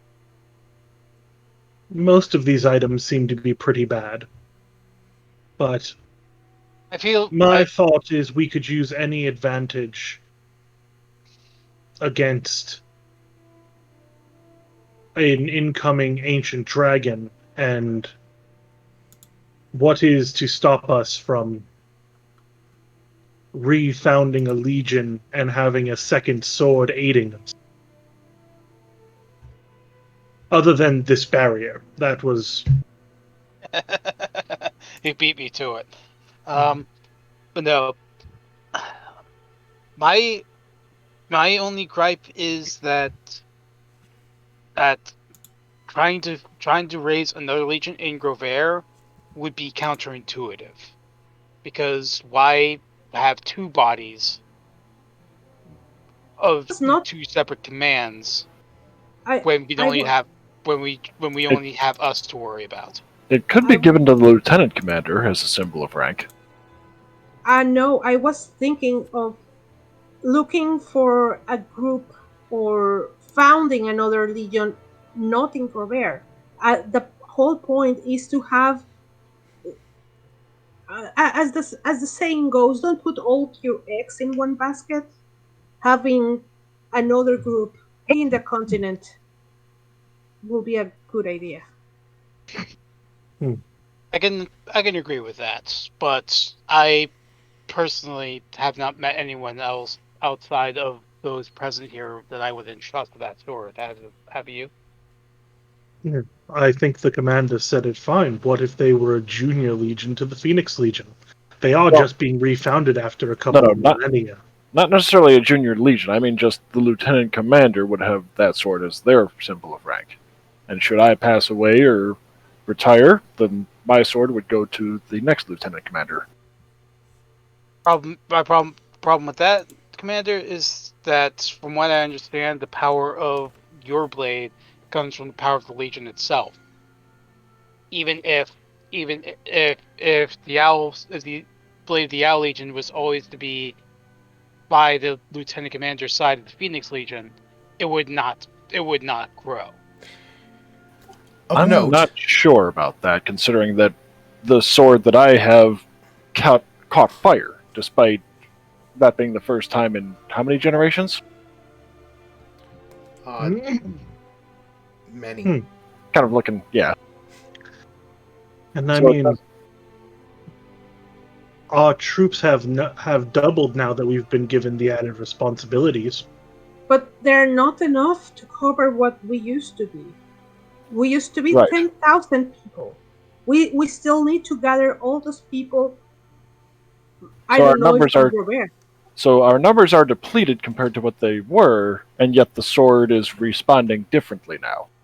So it's not a matter of it's not tied to the Legion itself, it doesn't seem. Be its commander. That's honestly a somewhat a discomforting thought, honestly. I find it quite encouraging, actually. Well, you're not the one holding it. Regardless, if regardless, this is the final location that people should be able to access in Mythfont, and yet we got here already. Are we sure? I think so. There might be worse things. There's a couple of things in this room as well. There's the dismantled Guardian laying in the center of the floor. There's an open door beyond that leads to a hallway.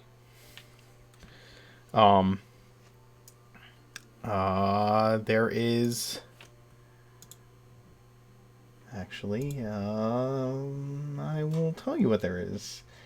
I need to bring something up real quick because I have about 1 billion windows open right now. And incidentally, one of them, the Twitch stream is kind of frozen in terms of the graphics. I think they can still hear us, right, folks? It's still moving for me. Oh, Yeah, okay, so it's still frozen on me. Yeah, I think it's you, man. Yeah. Anyway. No.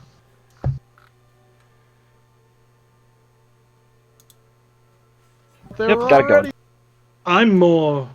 My point is not, should we found a whole other legion? I'm thinking that of any of the items in this room, this is the only one that Gaz might potentially have any legitimate right to touch. We have no legitimate right to touch any other item in this room. That was why I was asking those questions. But at the same time, I technically don't, since I would be on par with them in terms of rank, but I would not be. That might not entitle me to touch their equipment without prior approval. Yeah.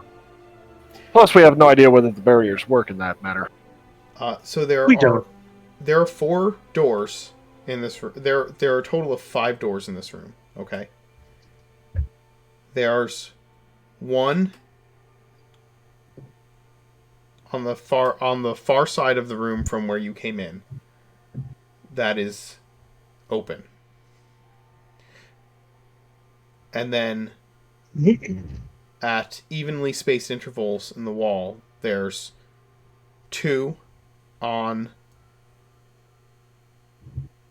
the right and 2 on the left. The 2 on the left have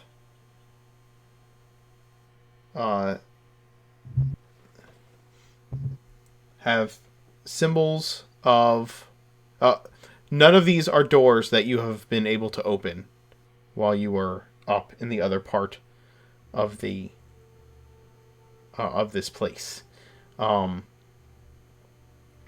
So which doors did I tell you could open so far?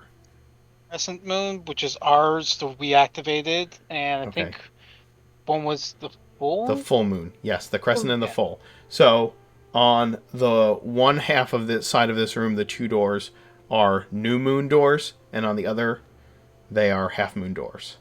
Okay. Although one of them is currently ajar, right? The one straight ahead is a full moon door, and it is open. Okay.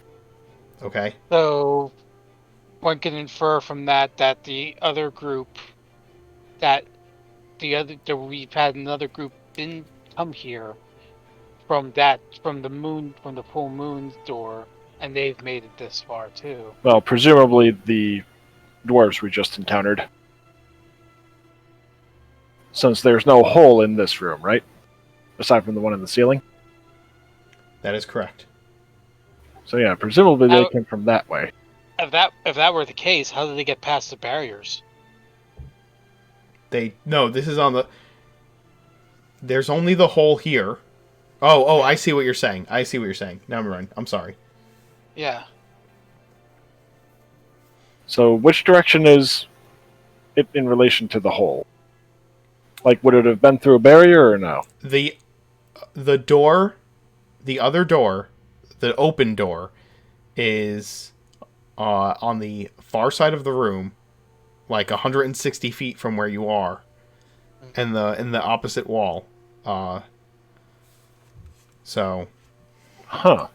So, yeah, how did they get in this? Well, then place? again, maybe the barriers may have come up after they touched something and came into the room. So comparatively, it's And from then they where. dug upwards in order This to way. just try and get somewhere. Yeah. Holy crap, yeah. Does that make sense? Yeah. Yeah. Well, So they may. rather than debating how units can be formed, perhaps we should deal with the possibility of a strange dwarf invasion. Agreed. Head through the northern door. Yeah. That's basically the length of the room. Or should we? I would say Sparks, as we walk towards that door, reactivate the barriers behind us. Good call. Okay. Except for the final one, we can leave that one down, and that way, if we have to retreat, we can use that as a means to. Actually, Yeah, we can leave the last one down. That way, if we have to retreat, we can activate that one after everyone's in and block them out. Oh, Okay, I'll do that. So, northward. Yeah. By the way, the 10 was me trying to figure out the golem. I don't. No. It's a golem. It's the main part of it. There's obviously... This thing was obviously, like, destroyed in battle in some parts, but the core of it has been opened up, and pieces seem to be missing from within it. Presumably the dwarves had the same idea you did. Okay, I'm going to take... Can I take the pieces and put it on the back of holding of the core? Wait, can you do what? Take... Oh, you're putting all of it in the bag of holding? Yeah. Okay, that's fine. You step the parts that will into... fit through the bag. You step into the next room. Okay. And as long as no piece is wider than the bag's opening, they can all fit. I'm putting the core, not the whole construct. Yeah. Okay. You move into the next room. And what you find there is a like a 50 by 100 I'm sorry, that's wrong. Like a 25 by 50 foot room, about. Okay? Perpendicular to the room you were in. Okay? There are shelves in this room. Bookshelves. Well, actually, scroll racks in this room. There's 5 scroll racks. The scroll racks are labeled in Sylvan. Sparks? There are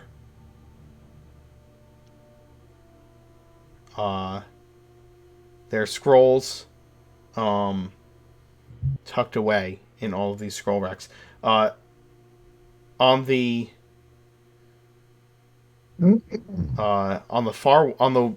far wall, kind of catty-cornered from the door, is a destroyed sentinel. Destroyed one of these defenders. It is utterly ruined from combat. There are scorch marks and blade blows that have taken it down. I think it's safe to say the dwarves came through here. On the same wall that you are on, but north of where you are, is a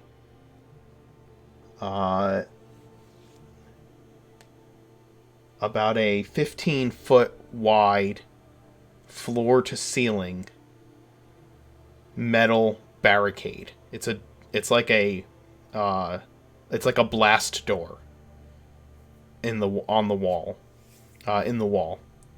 on that side. Does the construction of this look different from anything else we've seen? Yes, it looks like it has.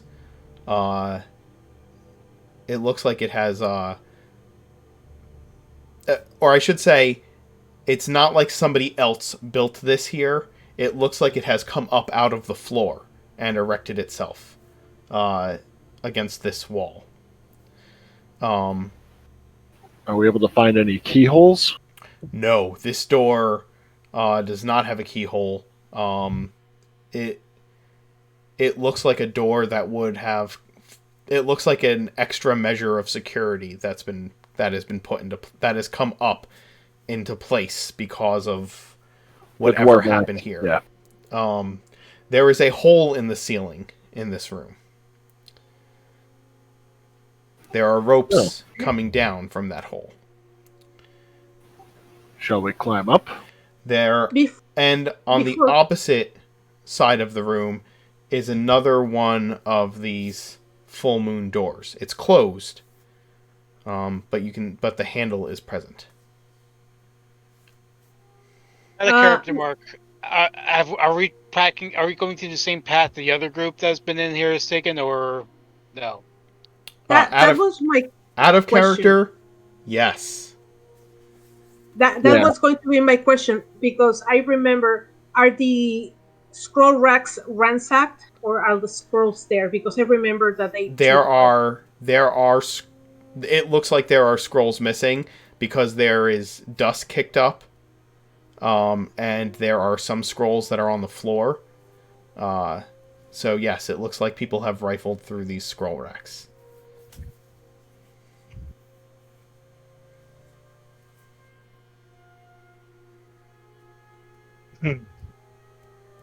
So do we want to climb up where they came from or go through the other door? Should we investigate the scrolls that are missing? Sounds like a good idea. Because that will give us... Can you read the Sylvan, Sparks? I can cast Comprehend Languages.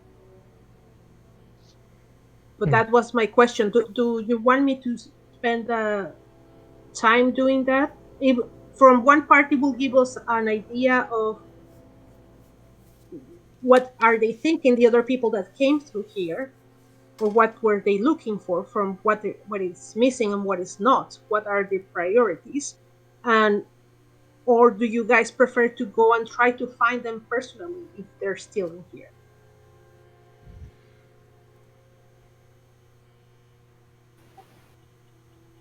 Is that what language this is? It just looked like wrong Elven.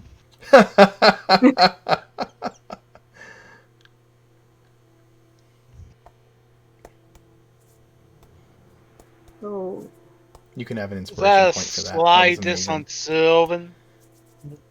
I thought I was forgetting how to read Elven, so thank you for that confirmation that that's not the case.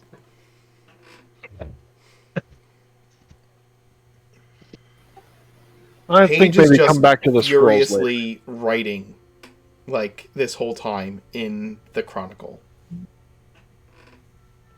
He's far too preoccupied to comment on anything right now. And then I saw, and then I saw, and then I saw. So, I think maybe go through the vacant hole first. We can always come back later and catalog these scrolls. Yeah. Or try and find a means to catalog them. Yeah, you have two access points to this room, essentially. You have the hole in the ceiling with the ropes, and then you also have the door to the south. That is a door you can open. At least you've been able to open all the other ones. I would say go through the ceiling first to see what we can find up there. Especially since it is, well, rather open. I should go first, then. I'll be up shortly after.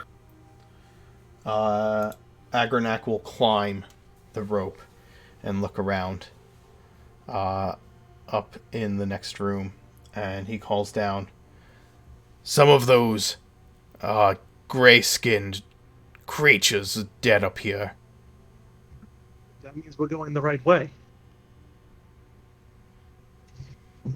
Or and could have presumably been another or another shell of a defender? No. Really? Oh, guys, we'll climb up. Commander, note the moon symbol on the other doors. On these doors we passed through. Full moon.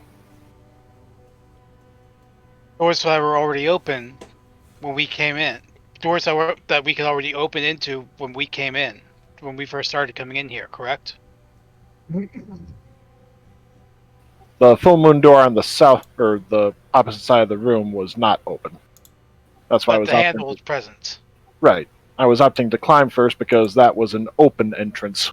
But no. Like since we first started coming into Mythron itself, the full moon doors have had their handles present that have been open to us.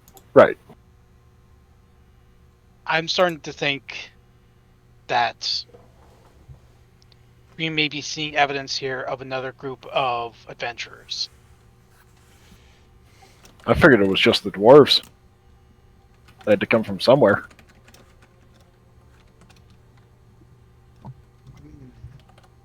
Did Merwin raise strange-looking dwarves? Is that something that's known about him?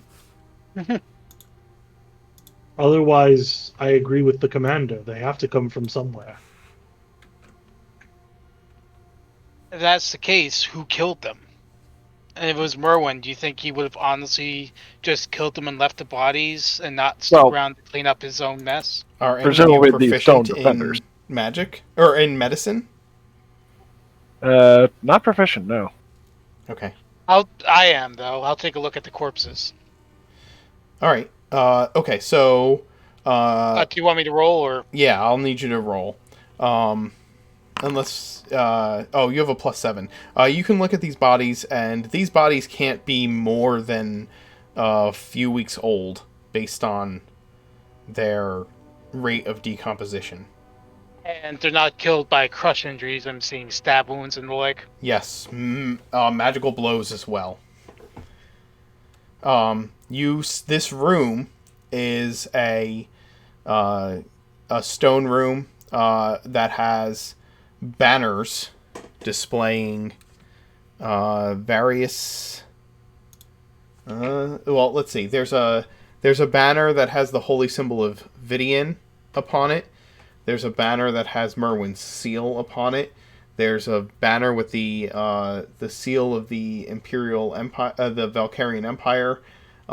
There's banners of each of the cities of the Valkyrian Empire hanging from these walls, just kind of displayed. In this room, there's a open door. Actually, I can put you in this room because this room exists on the map.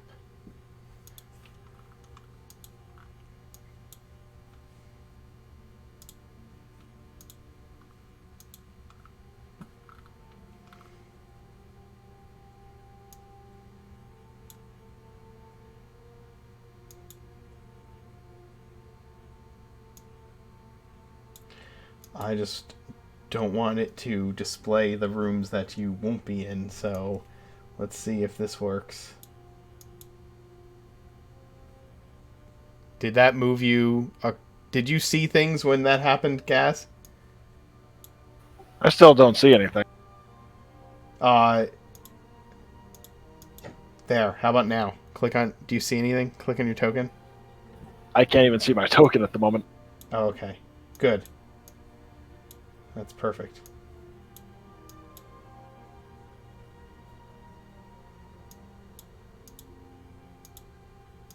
Okay, I can see myself now. Good. Okay. Can anyone else? Nope. Nope. Just click on the map anywhere. Yeah. Oh, That's what I've been now I doing. can see myself. What's That's that? what I've been doing, and Yeah. Just click. Oh, there. Click and drag anywhere else on the map. That's not where your token is. okay, got it. There you go. So that's what you Ooh, see. That I described the room as it is. There are dead ash gray colored, dwarves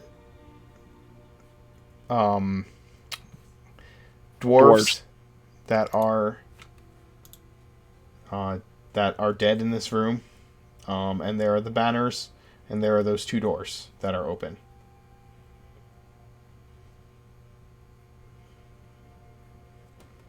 They have the full moon upon them.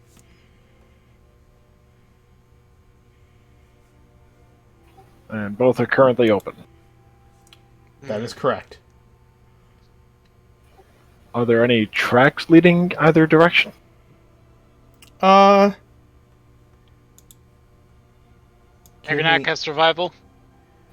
I, Mark, Yes. Are the ropes that we just climbed up similar in material to the ropes we climbed down previously? Well, you mean the ones we brought? Oh, there were no ropes for that hole? No, because No. we went down. We put the rope there. Okay, Yeah. never mind. Well, actually, that brings up a good question. How the hell did the dwarves get in there if they didn't have ropes climbing up?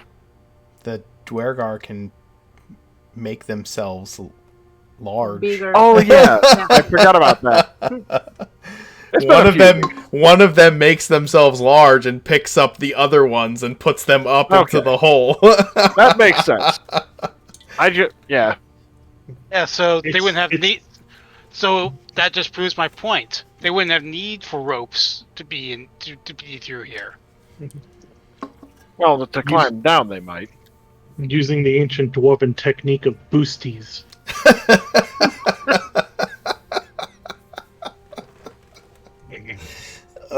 Oh my god.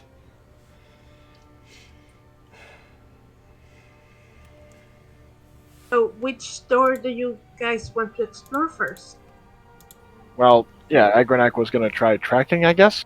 Sure. Let's see. He's got a survival of +4. Agranak can tell you that there are boot prints that there's just enough of a appearance of boot prints between like disrupting the floor and also from the the blood that comes after combat that shows that there are boot prints in both directions.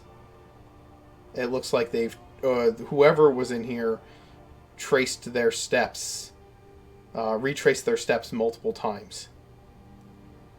Okay. Looks like these two doors. Actually, what is in this room? I know below us is the library, or scroll room. Yeah, down below you is the scroll room. As Sparks looking through this door, you see a statue of Vidian, a large one, standing over an archway. Okay, guys, there's a statue of Bidian on here. Probably. Is that similar to the place we came out of? Yes, but this Well, one is yes. holding a crescent moon instead of a full moon. So, yeah, we might want to examine this way first then.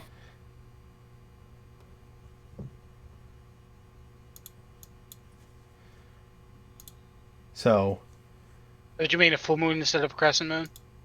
yes, thank you. Yeah.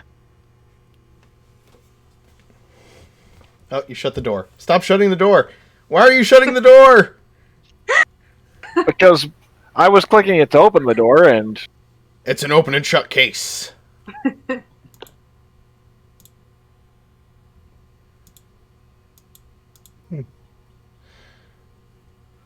Why can I only see so little? Because there's only light in the center of the room and it's dim. But I have 60 feet of. I have. Oh, you have dark vision above- now. Yes. Yeah, I have Finally. dark vision too. Isn't it working? Oh, there we are. Is it not? Is your dark vision not working, Trix? Not automatically, no. Oh, well, yeah, you just have to, once you click, you have to unclick. And actually, this door to the north is unlocked. Or this door to the north has a crescent moon. It has not been opened. But there is a predominant crescent moon on that door. No, the light's being weird. After you move your token, unclick your token.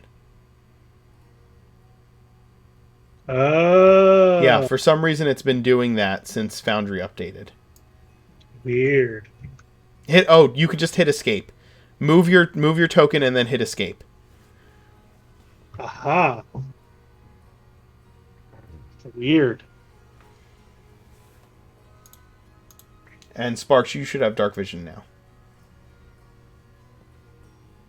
So there's a full moon door to the south and a crescent moon door to the north. In the center of this room is the same exact statue of Vidian. This one holding a full moon, standing over an archway, his hand upon the archway. And the archway shimmers slightly. Is that the one to the north or the south? No, South. it's in the middle of the room. Is Oh, this archway? okay. It's its own thing. Got it. Yes. Hmm. It is an exact replica of the archway you came through. Other than that he's holding a different phase of the moon. Wonder where that one leads. Should we leave a note? To whom it may concern, hi, we've beaten this place. Reclaim everything. You get nothing. Good day, sir.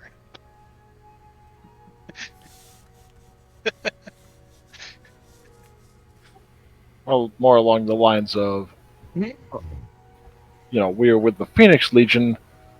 We encountered the same dwarves you did, and we were curious as to how you came upon the entryway, because we found a different one in a different location. Signed, Commander Gaz, Commander of the Phoenix Legion of Grovair, and Douche. Rude. Nah. You need a Snickers. You're not you when you're hungry. Oh God. I'm tired. Anyway. I'm tired. But no, in all seriousness, Preacher,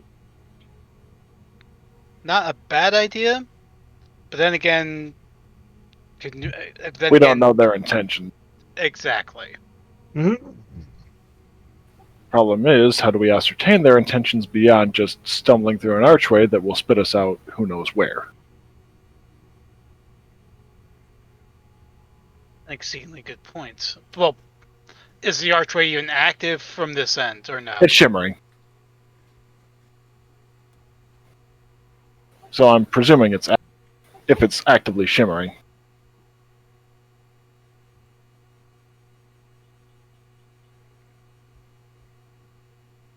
I'd rather not send anyone through that portal if we don't have a certain means of getting back coming back through.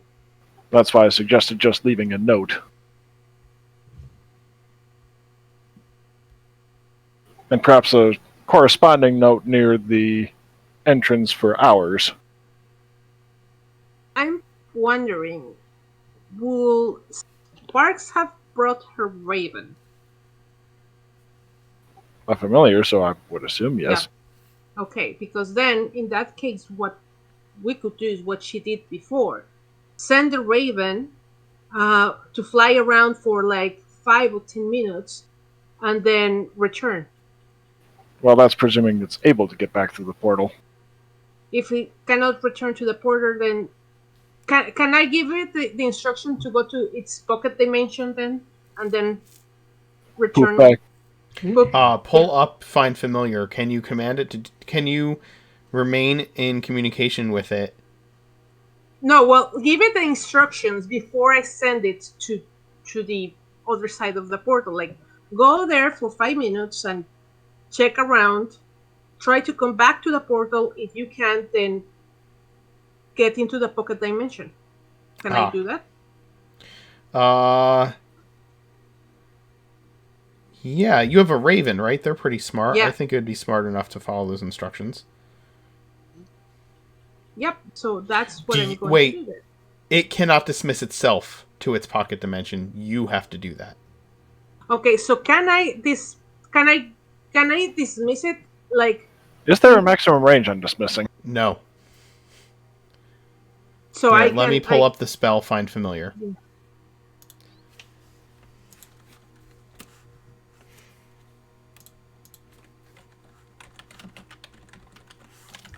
It's confirmed by Mike Murals that the only thing that has range is telepathy, no Yeah. other part of it. Yeah, so if you send your familiar through, and it doesn't come back after a certain amount of time, you can dismiss it. That's what I'm going to do. So send it to the portal. Wait for a while. If it doesn't return, I dismiss it. then you end up dismissing it. It cannot come back. Okay. Well, so we should not go into the portal because we cannot return.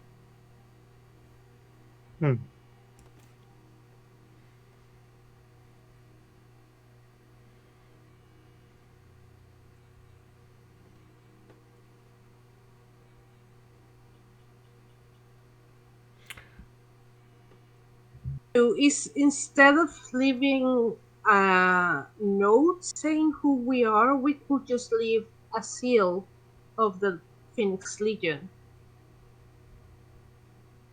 And if there's anyone who knows, try to track us that back. There's That could work. Sorry. Continue. I apologize. I was just saying that could work. Yeah, we can also, besides the seal, we can put a happy face just to make sure that, tell them we're not harmful. Some cultures, baring your teeth is seen as a threat. But it's a happy Yes. face. Sparks, did you Yes.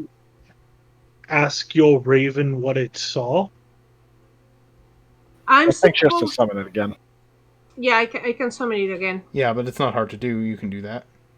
Yeah. So I will summon it again. It sends yeah. you a telepathic image of an island.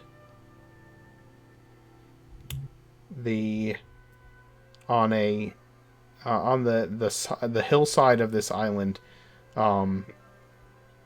is the same archway that you walked through in Grovair, with different symbols in Sylvan and some other language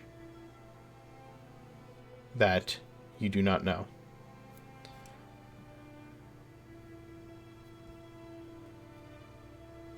Do I see that the fauna and flora is similar? Like, there's nothing like tropical or weird or like the desert type.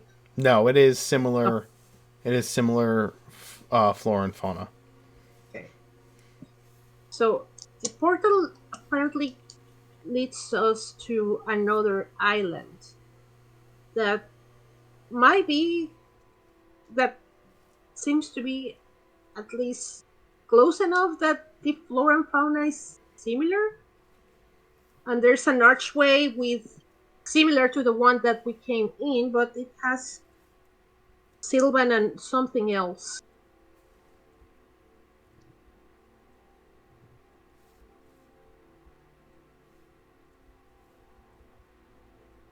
Question for the DM. Mhm. Did the Raven because I don't remember this part, did it saw any elven bodies? Not at the archway. Okay.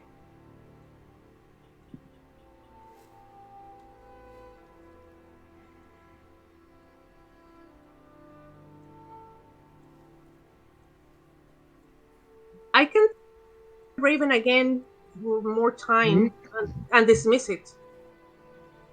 If you guys wanted to explore further and see.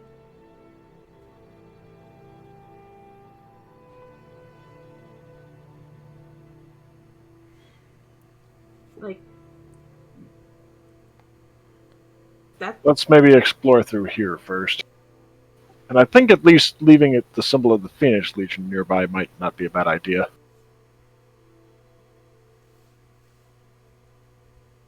Okay. Yeah. So we can do that on the way back. Okay. So where do you guys want to go? To the open door or the closed door? May as well keep going through the open ones. Actually, wait, this one's a... Oh, guess so. Yeah. The Now- northern door there is a crescent, and the other 2 doors are full. In other words, the crescent is one they couldn't have possibly been opened. So if we go to that one, that's someplace that hasn't been explored yet. That is a good deduction. Let's go through the northern door then. I'm gonna have to go AFK for a second. Give me a moment. Okay. Okay. So. Okay.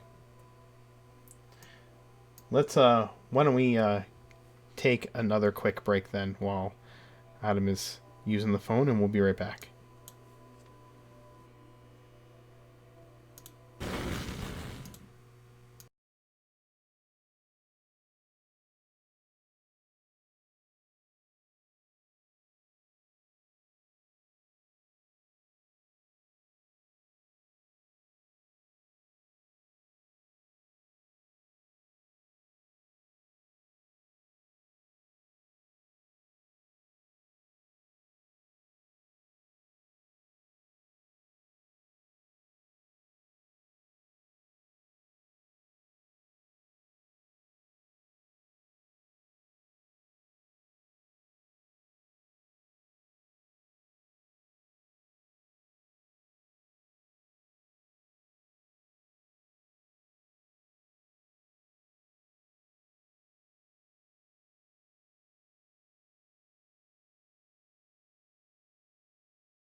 We are back after telling some karaoke war stories. You open the door to the northern chamber. The room is dark. That is the first thing. Yay, dark vision. You can see because of dark vision, but there's no... The other rooms had ever-burning chandeliers that allowed you to see. This one does not. It is dark. I will... When you get... You will do what? cast that on my mace. Casting light? Yep. Okay.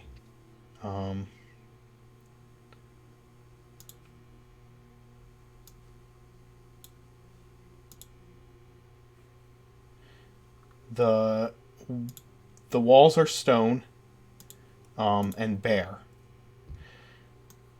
There's a roiling mist that stops here. And it fills this entire area.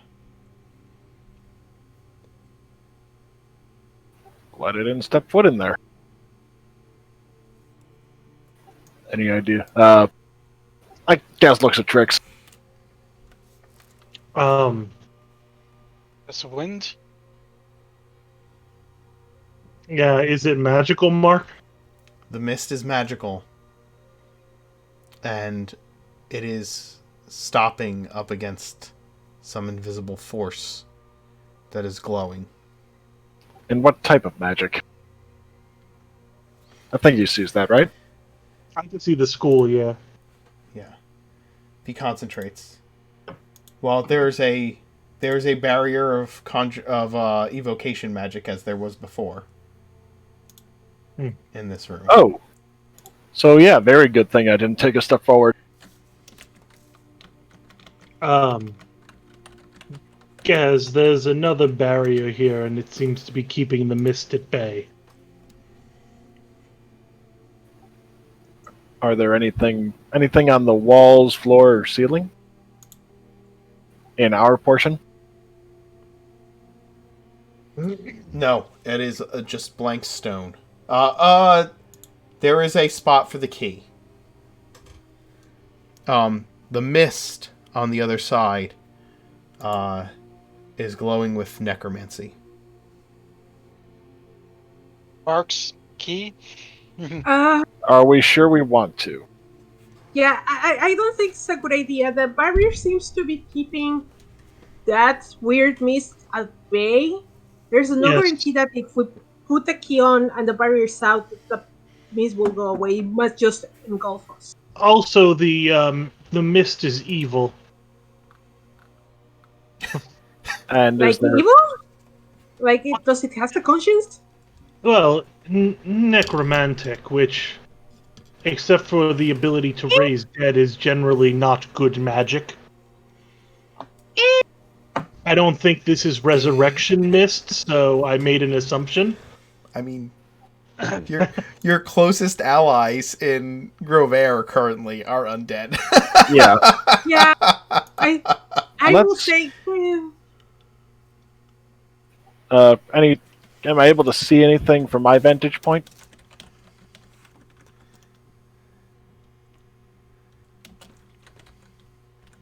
No, the mist is dense.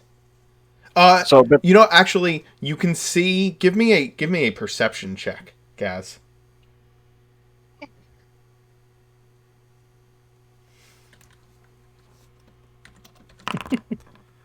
Oh, wow. Nice. The mist is roiling in this direction. So it's coming from somewhere on the other end of the room and coming this way and kind of hitting that the wall closest to where you are in the barrier and kind of rolling up onto itself. Do you understand what I'm saying? Like, Yeah, I'm just trying to determine whether, almost like a wave pool at a beach. yes. So the question is, would opening that allow it to spread into here, or would there be like a limit to where it goes? Like, would it go kind of here, sort of thing? I think once it hits a wall, it can just keep going until it fills up a room Yeah, by and volume. the room is the room on the other side of this invisible barrier is filled. But there's just kind of that's the motion of it, right? It's like coming from that far side and then roiling this way and up into the hitting the wall and kind of roiling over into itself. Paige, is anyone familiar with what that might be with that mist? Maybe an Arcana check? My guess is bad. Well, bad is one thing, but what flavor of bad? You know, bad as in if this touches you, you die, or bad as in this will sting. I have no idea. I just think it's bad.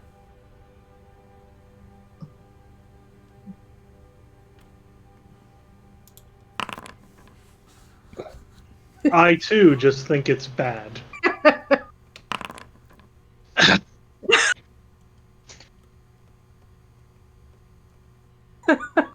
We agree that it's bad. Hold on, let me give this a whirl.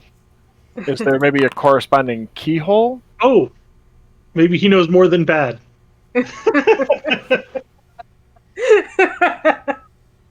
I'm assuming I can't spot like a corresponding keyhole or anything.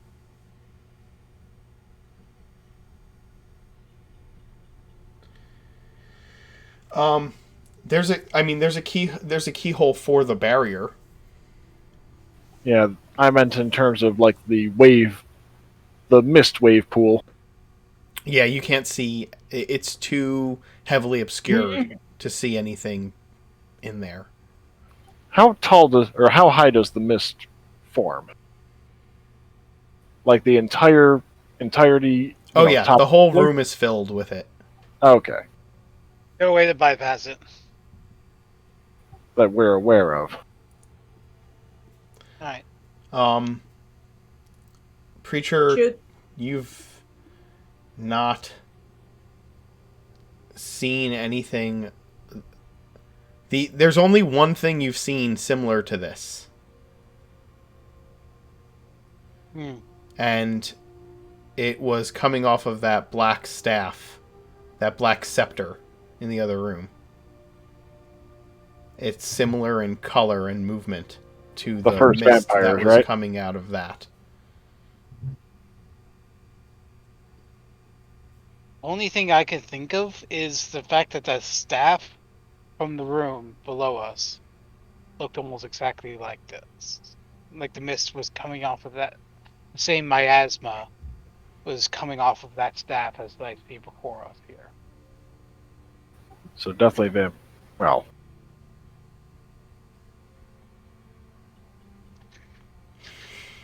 Out of character, Mark, Cloud Kill. What's that? Out of character, Mark, Cloud Kill. don't confirm it. What's that?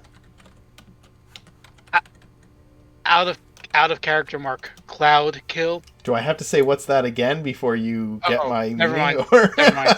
Yeah, that's what I was going. Like, don't confirm it. yeah. Sorry.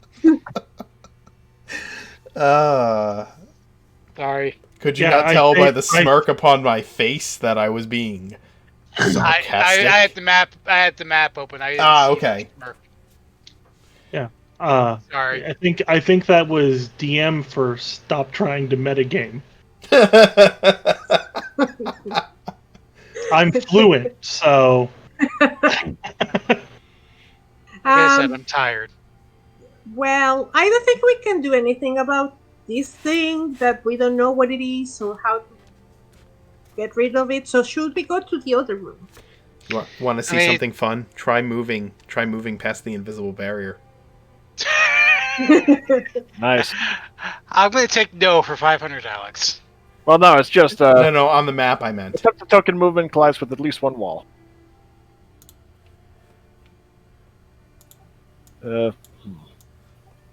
We may want to head back anyway because it is getting later in the day. Agreed. Yeah, you've been down here for probably at least 3 more hours now. You explored that long room and all of the objects in it and tried to figure out if you knew what they were. You know, you didn't just look at them. You were actively trying to investigate what they were. So, Yeah, I say we leave. I agree. Should we investigate? Wait, we have to leave the Phoenix seal on Vidian's statue, and then we have to. Are we going to catalog? Try to check the scroll rack, or are we nixing that idea?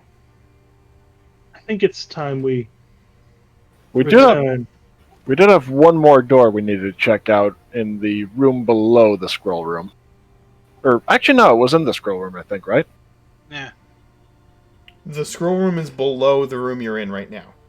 Right, and there was one door that was That went was a south full moon. from there, yes. Yeah. And there's the door that went south from there. There's like 3 doors you can go through right now. Yeah, I was referring to the one that was closed. Right, yes, there's a closed door down there. So yeah, we can go through that one before we head back.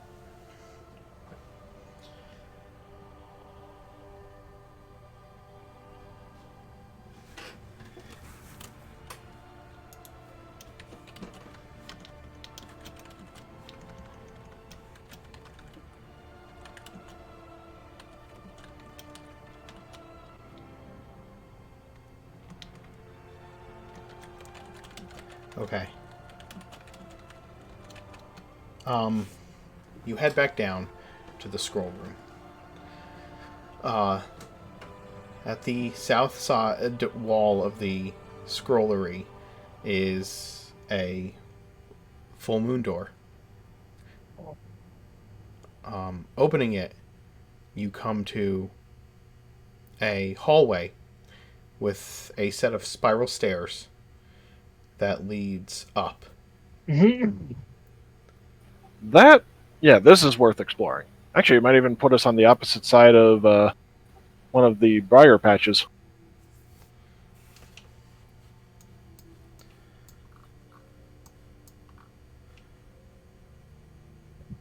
So, onward? Yes, we can check it. I'm looking forward to our revenge against House Weston, but this is curious too.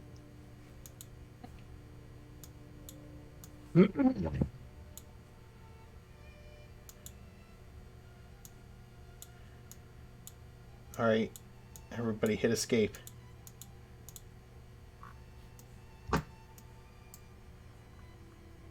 Oh yeah, that worked a lot better. You find yourself, when you go up the spiral stairs, you find yourself in a hallway.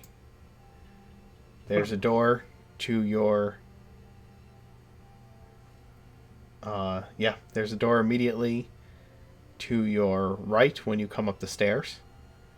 And there's also... Holy cow! Gaz is moving like crazy. Well, it's because... Yeah, metagaming, sorry. That's okay. To the south is an open door. And to the west is an open door. Gaz, as you move in there, you find yourself in a reading room. Like a tiny reading nook.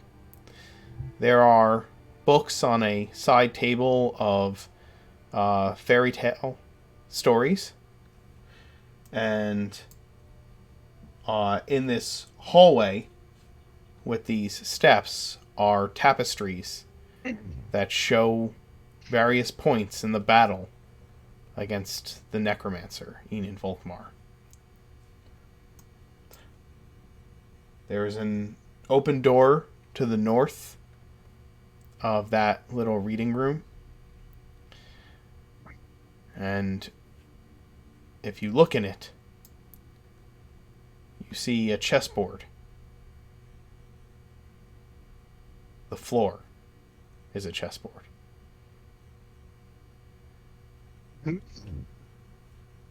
That's Investigate this the- north the- room here. Okay. Yep. Should we investigate the tapestries and see? Well, tapestries in the reading room, I think. Yes. Is there a tapestry where we can see that Inan Bokmar is dead, like really dead, or like Mirwin taking the book?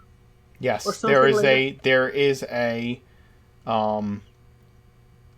tapestry with with an armor-clad knight, his foot upon a fallen foe, holding up the Raven's Blade in triumph. Beside him is Merwin, who has gathered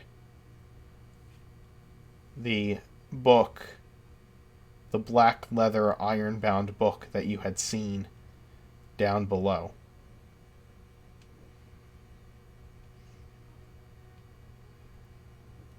What's expression? Well, is there an expression on the tapestry from Merwin? Yes. Merwin. Actually, Merwin has the book clasped in both hands and is looking down at it. You can't really see his face. His hood is kind of over his head, but he is looking down at the book. And everybody else in the scene is like cheering because of Yes, winning the everybody battle. else is looking up at the victorious warrior, and Merwin is looking down at the book. Everyone's cheering because Merwin can read. Do we recognize that book from the gallery? Yes. Yes, it's the one the that black one. Preacher said was the Codex Mortem. Lovely. I don't know what to think about Merwin now. Like He's he, If he bought it for his own personal use, do you think he Yes. would still keep it under lock and key, or do you think he would keep it with him? why didn't he destroy it? And why there is no tapestry where there's a fireball to the body? He Like may not have been able to destroy it, or beyond that, he might have thought that the knowledge contained therein might prove valuable later. Or if it's not native to here, destroying it may have allowed it to go back into circulation, to steal a phrase from libraries. Like a death note. In other words, I keeping it secure and away from everyone else prevented the possibility of it being found and used again.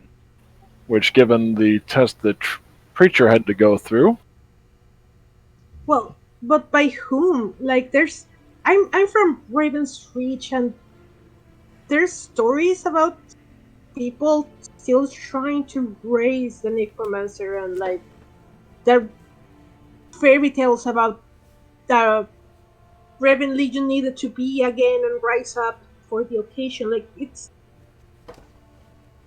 there's rumors, and I don't like the idea that the book nor the body seems to be destroyed. the body may very well be tied to the book, and keeping the book might be containing the body. I don't know how that works exactly.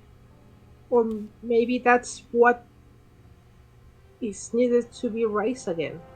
I mean, also, keep in mind, for as powerful as Merwin had to be, for as long as he lived and to construct this place, he's not a god.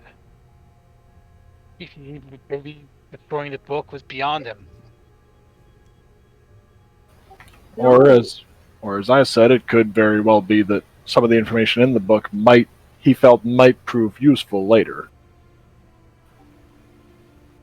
In, say, a cataclysmic event. given what Preacher had to go through in order to get the staff even. But it's You're saying that the book is too dangerous to have been to even exist in this world. I agree, but can you guarantee? But how can you say that there's no way to that there's even a way to destroy it?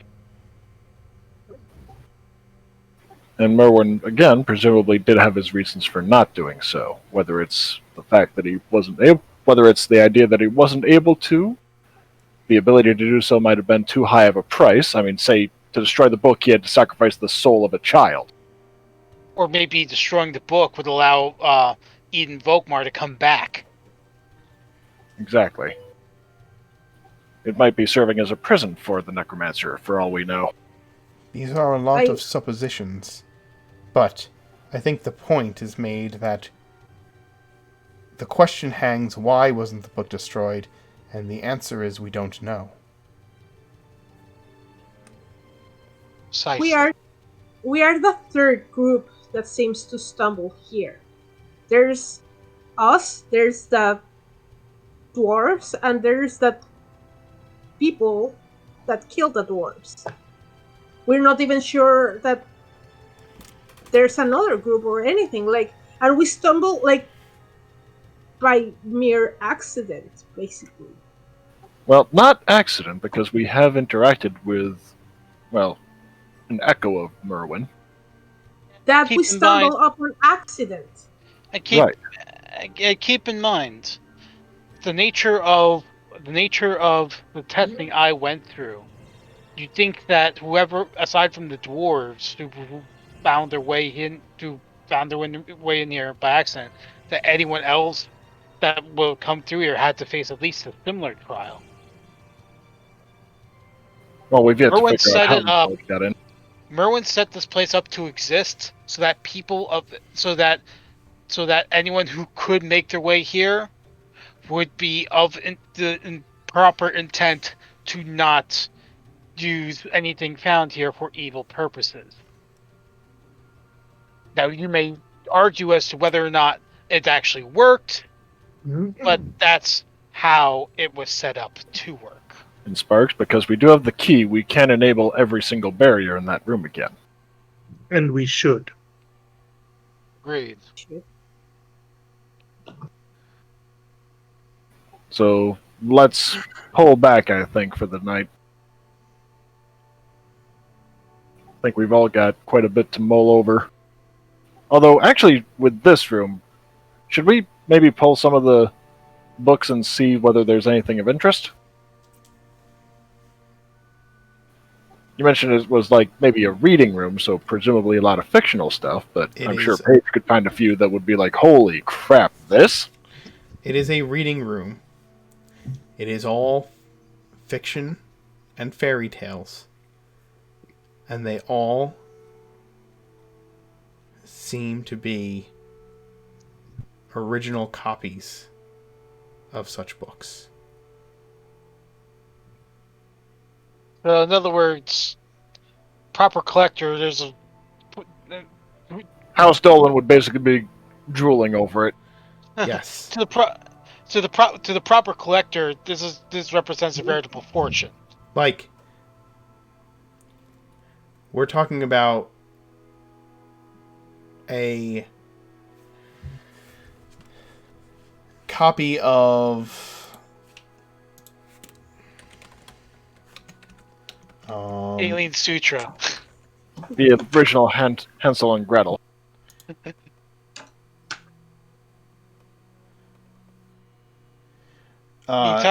It is as if you picked up a copy of Grimm's fairy tales actually penned by the Brothers Grimm in their hand.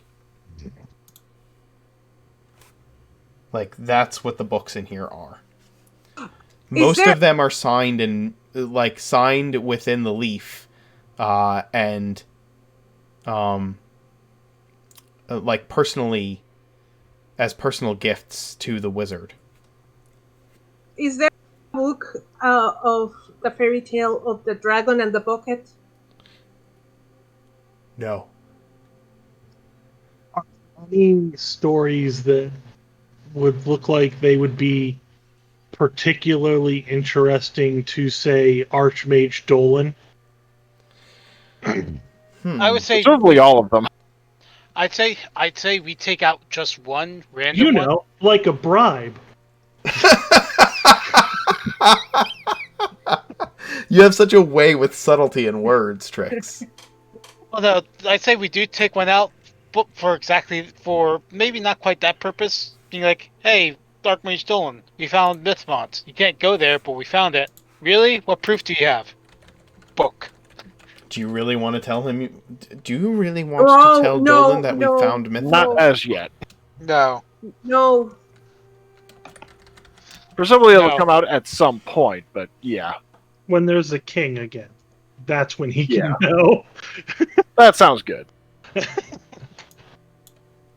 When there's no more civil war within the city, nor even the threat of it. For now, we could just say that we found it in the ruins of the Citadel and use it as a possible bargaining chip with him. That's my thought.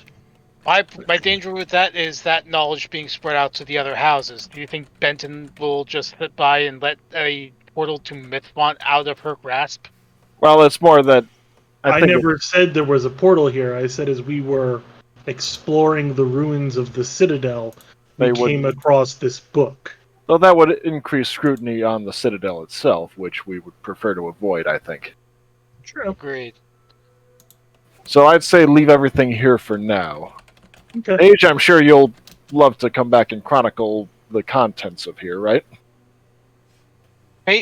Paige looks like a kid What? in a candy store, I'm guessing right now. Yes, I would be pleased to do so. Feel free to bring assistance as well. You can do that while we're on the march, I think. Provided you're all able to get back to this location specifically. Without hopefully, I can only hope that those Grey Dwarves we encountered were the last of the ones there. And actually, we should probably send... Because you would likely need some guards in order to make sure that you're not disturbed. Just in case the dwarves Sense- come back. A sensible precaution, but I agree. I think we should retire for the night. I came up with a way for our secondary characters to help explore this area. Yeah? Yes. Okay. Alright. You... how are you making your way back?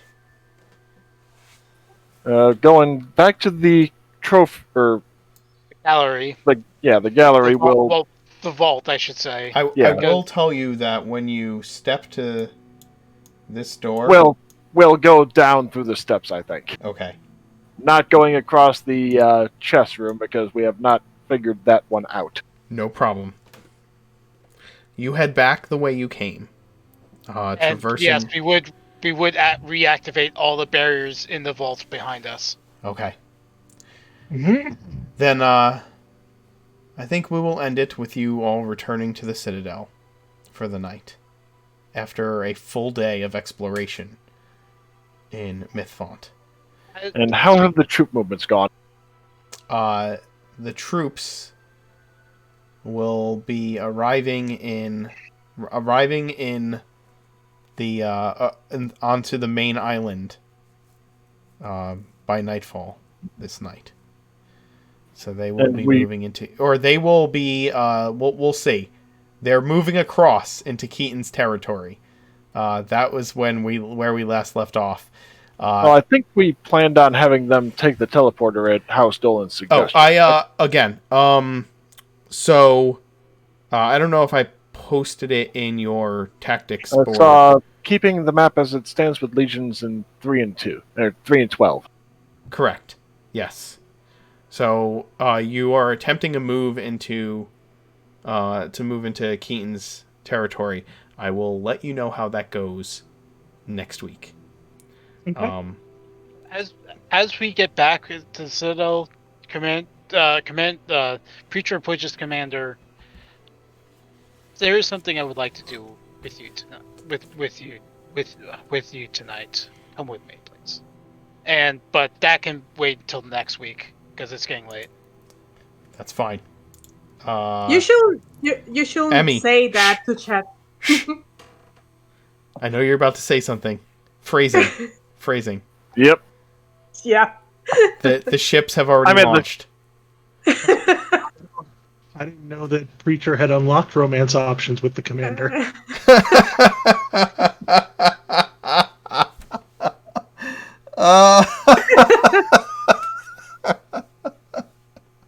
Gaz is apparently the launcher of 1,000 ships.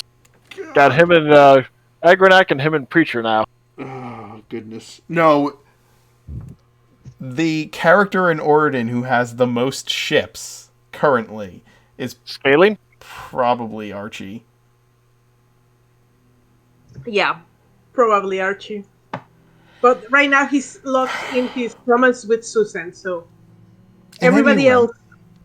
This has been a company of fools. We don't do ships here. We're too busy wanting to kill House Weston. He has all the ships, and everybody wants them to sink. His ships.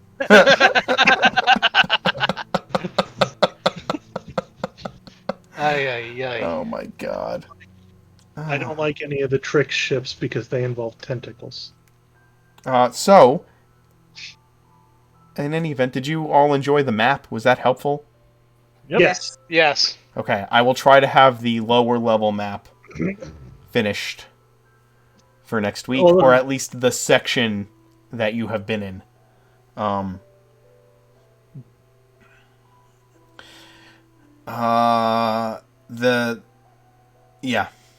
There's more to Mythfont than meets the eye. And no touching the barriers. No touchy. There are no ships with the barriers. Look but don't touch.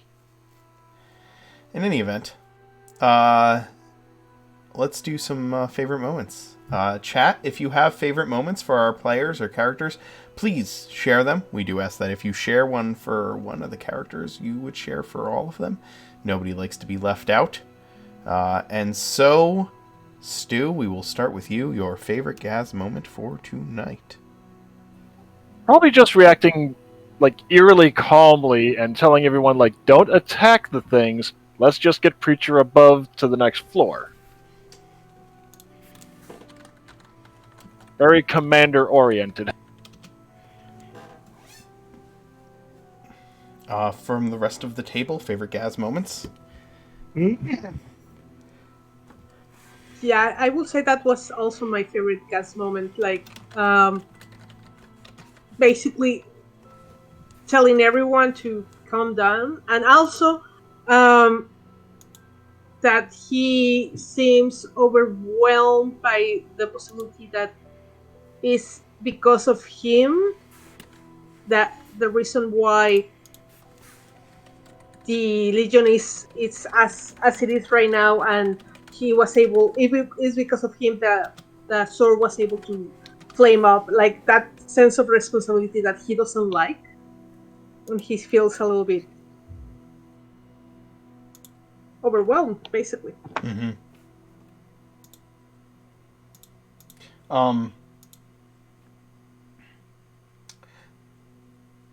I appreciated the fact that whenever somebody was like, should we go this way or this way? Generally, Gaz was the final say on which direction you guys would go. It felt very natural that there was kind of nobody moved until Gaz was like, let's do this.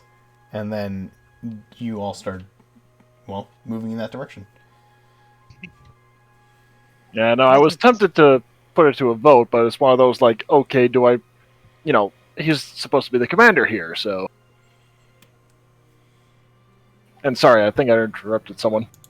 Nah. No, I was clearing my throat. Oh, okay. Clearly.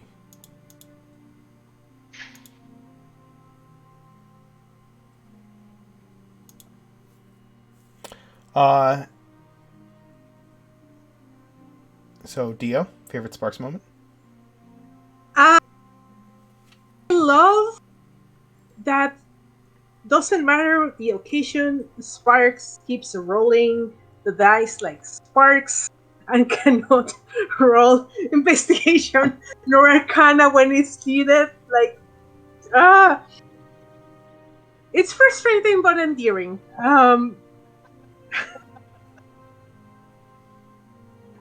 Yeah, like Sparks being Sparks. Like that's my favorite part of Sparks. I thoroughly enjoyed Sparks's, like, towards the end there, Sparks's caution with, like, let's not take this barrier down. Like, there's this, the combination of her curiosity and her caution, I think are fun to watch play out.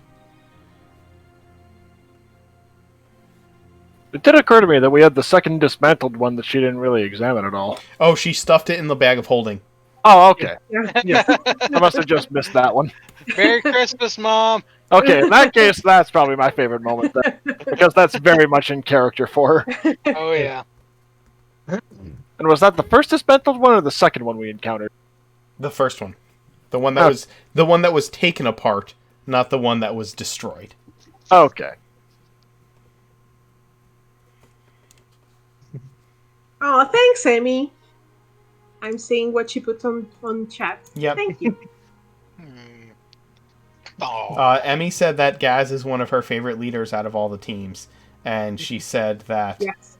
that Sparks throwing the thing in the bag was one of her favorite moments for Sparks.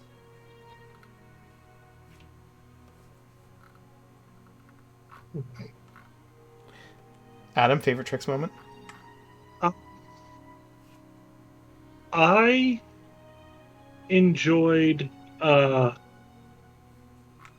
just in general, I really like the dichotomy of a warlock with no knowledge of the arcane.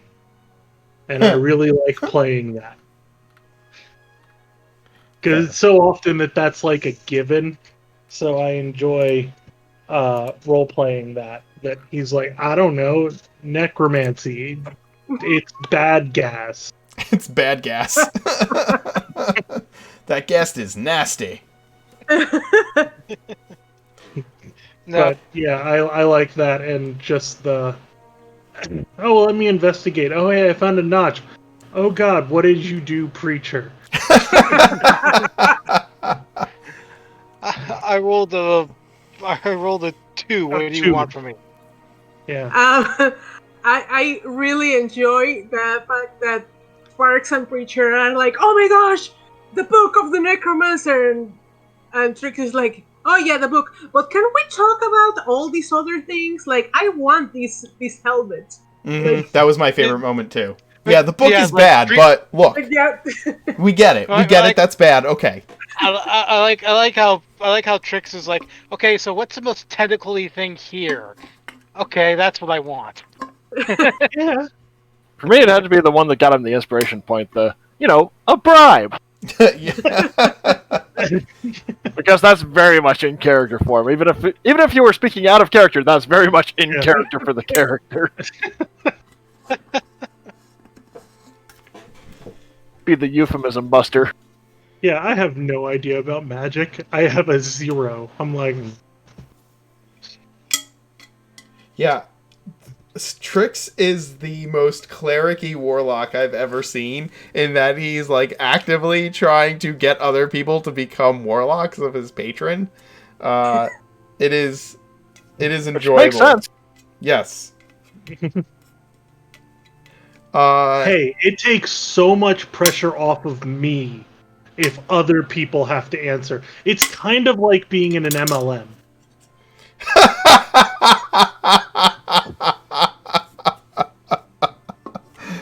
Oh my god. John, your favorite preacher moment? Emmy was about to agree with you, by the way. Probably just being like, yeah,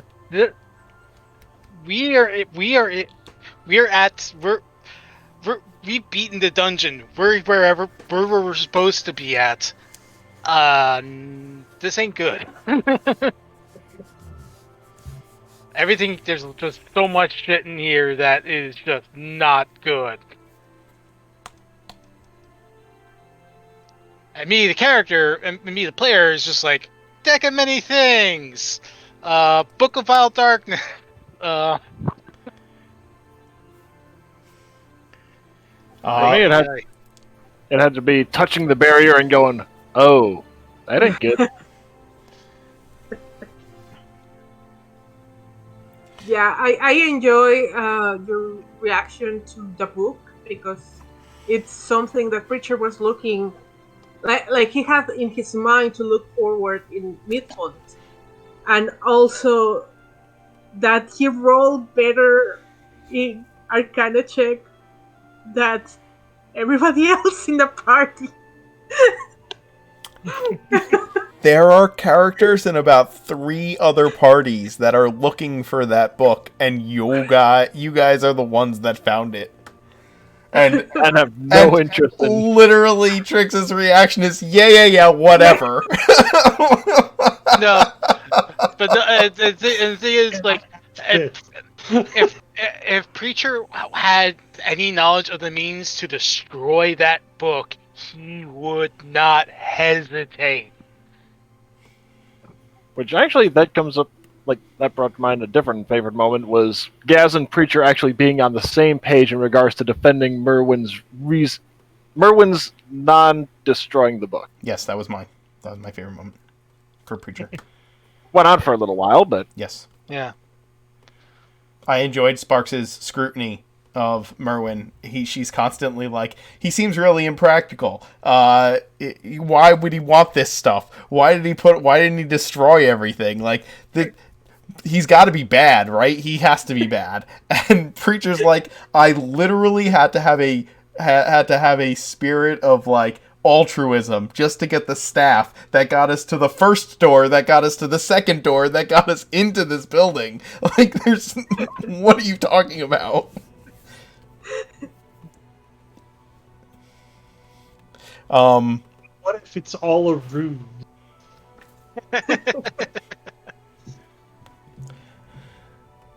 My favorite moment was dumping you in a room full of shit you couldn't touch.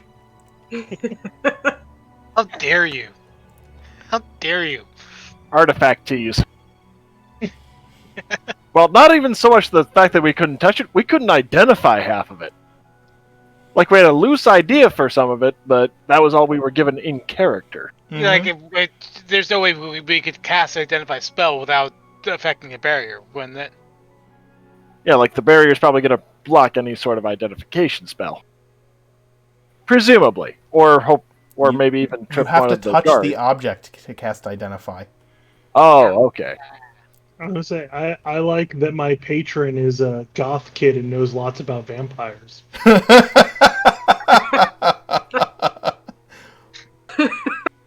Stuff of the first vampire. I know all about it. He said that was my favorite DM moment. It's like, look at all these pretties. LOL, none for you. Any other favorite DM moments this evening? I'm in agreement with you on that one. Yeah. Well, actually, that and the room with the roiling fog. Because that was very much you can feel free. Not going to stop you. Mm-hmm. Touch it. Very much the schmuck. Yeah. Very much the There's- schmuck bait room. There was the one room where it was like, here's all this stuff you want to touch and can't. And then there's the other room where it's like, here's the thing that you don't think you want to touch, but you can. And for all we know, there might very well be something very valuable or useful in there. But we have no way to know. And Just now, like the history eraser button. and now the resurrection mist can't do its job of resurrecting everything it rolls over. No. We kept it contained in its seal, not No. allowing it its true benevolent purpose. No. If we die in Mythfont, that's the respawn room.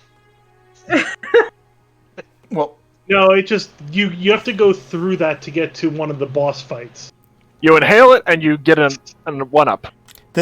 this game, the interesting thing about this game is, like, you guys literally flip-flop between dungeon crawl and intense political intrigue. And you are literally going back and forth between intense political intrigue and mega dungeon. Like, the biggest dungeon in Oregon.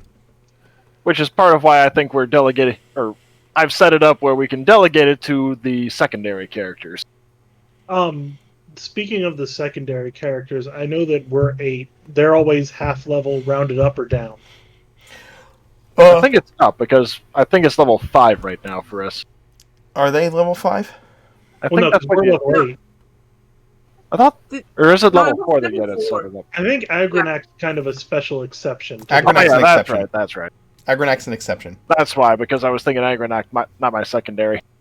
Did you guys, Yep, just secondary is level up 4. last session? Did you just level up last No, session? it wasn't last session. It was the one after the previous dungeon crawl. Yeah, it was after I got out of prison. Oh, Right. right. I think it was Okay. the archives after that one he leveled up. I mean, we all love Agronac. Agronac is everyone's favorite character. I am going to... I would like to get art of Agronac, of Angelica from the Wednesday night game, Sharp-Eyed from the Tuesday day game, Dot from the Tuesday night game, and probably... I don't know that there is a prominent NPC in the Wednesday game. Well, Get art of them Marking- all in the pub, sitting around the table talking shit about how the groups are idiotic. yeah, idiots. yeah, we can. It could be like a lower decks kind of episode of Star Trek where it's just all of the NPCs off camera, like drinking together, like. Let me tell you about the shit that my guys got clearly- into this week.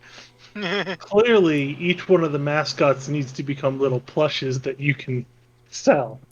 Yes, that's what we need. We need plushies of Agronac and Angelica and Sharp-Eyed, and Dot. Oh, Silver. yeah. Yeah. Anyway, Captain Card. Captain Card. There's some good ass NPCs in this game. Actually, yeah, the oh lord, trying to think of the guy's name. He's the one that Broker befriended. Yes. Whiskers? No, the Mystic. No. Or the Oh, Druid. Topaz. Druid. Topaz, yes. that's it. Yeah, Topaz is awesome. Okay, guys. Well, this has been a Company of Fools. We have enjoyed your company. We will see you, or I will see you, hopefully tomorrow. We play 2 games back-to-back at 1 Eastern and 7 Eastern. Those are A Dark and Hungry God and Artifact Recovery Corporation, respectively. Ark is rolling on there in a dungeon crawl as well, and it is a hell of a lot goofier than this one. 2 weeks ago, the group of level 6 characters took 4 or 5 rounds to kill 5 CR 1/8 swarms of spiders in the most hilarious fashion I have ever seen. So, check us The out. moment that had Yakety Sax playing in the background. Yes, definitely would have had Yakety Sax playing. Anyway, have a good night. We will see you next week for Company of Fools. Saturday, folks. Thank you for watching. I'll be setting up a raid, of course. So hang out here in the chat until the raid is ready to go.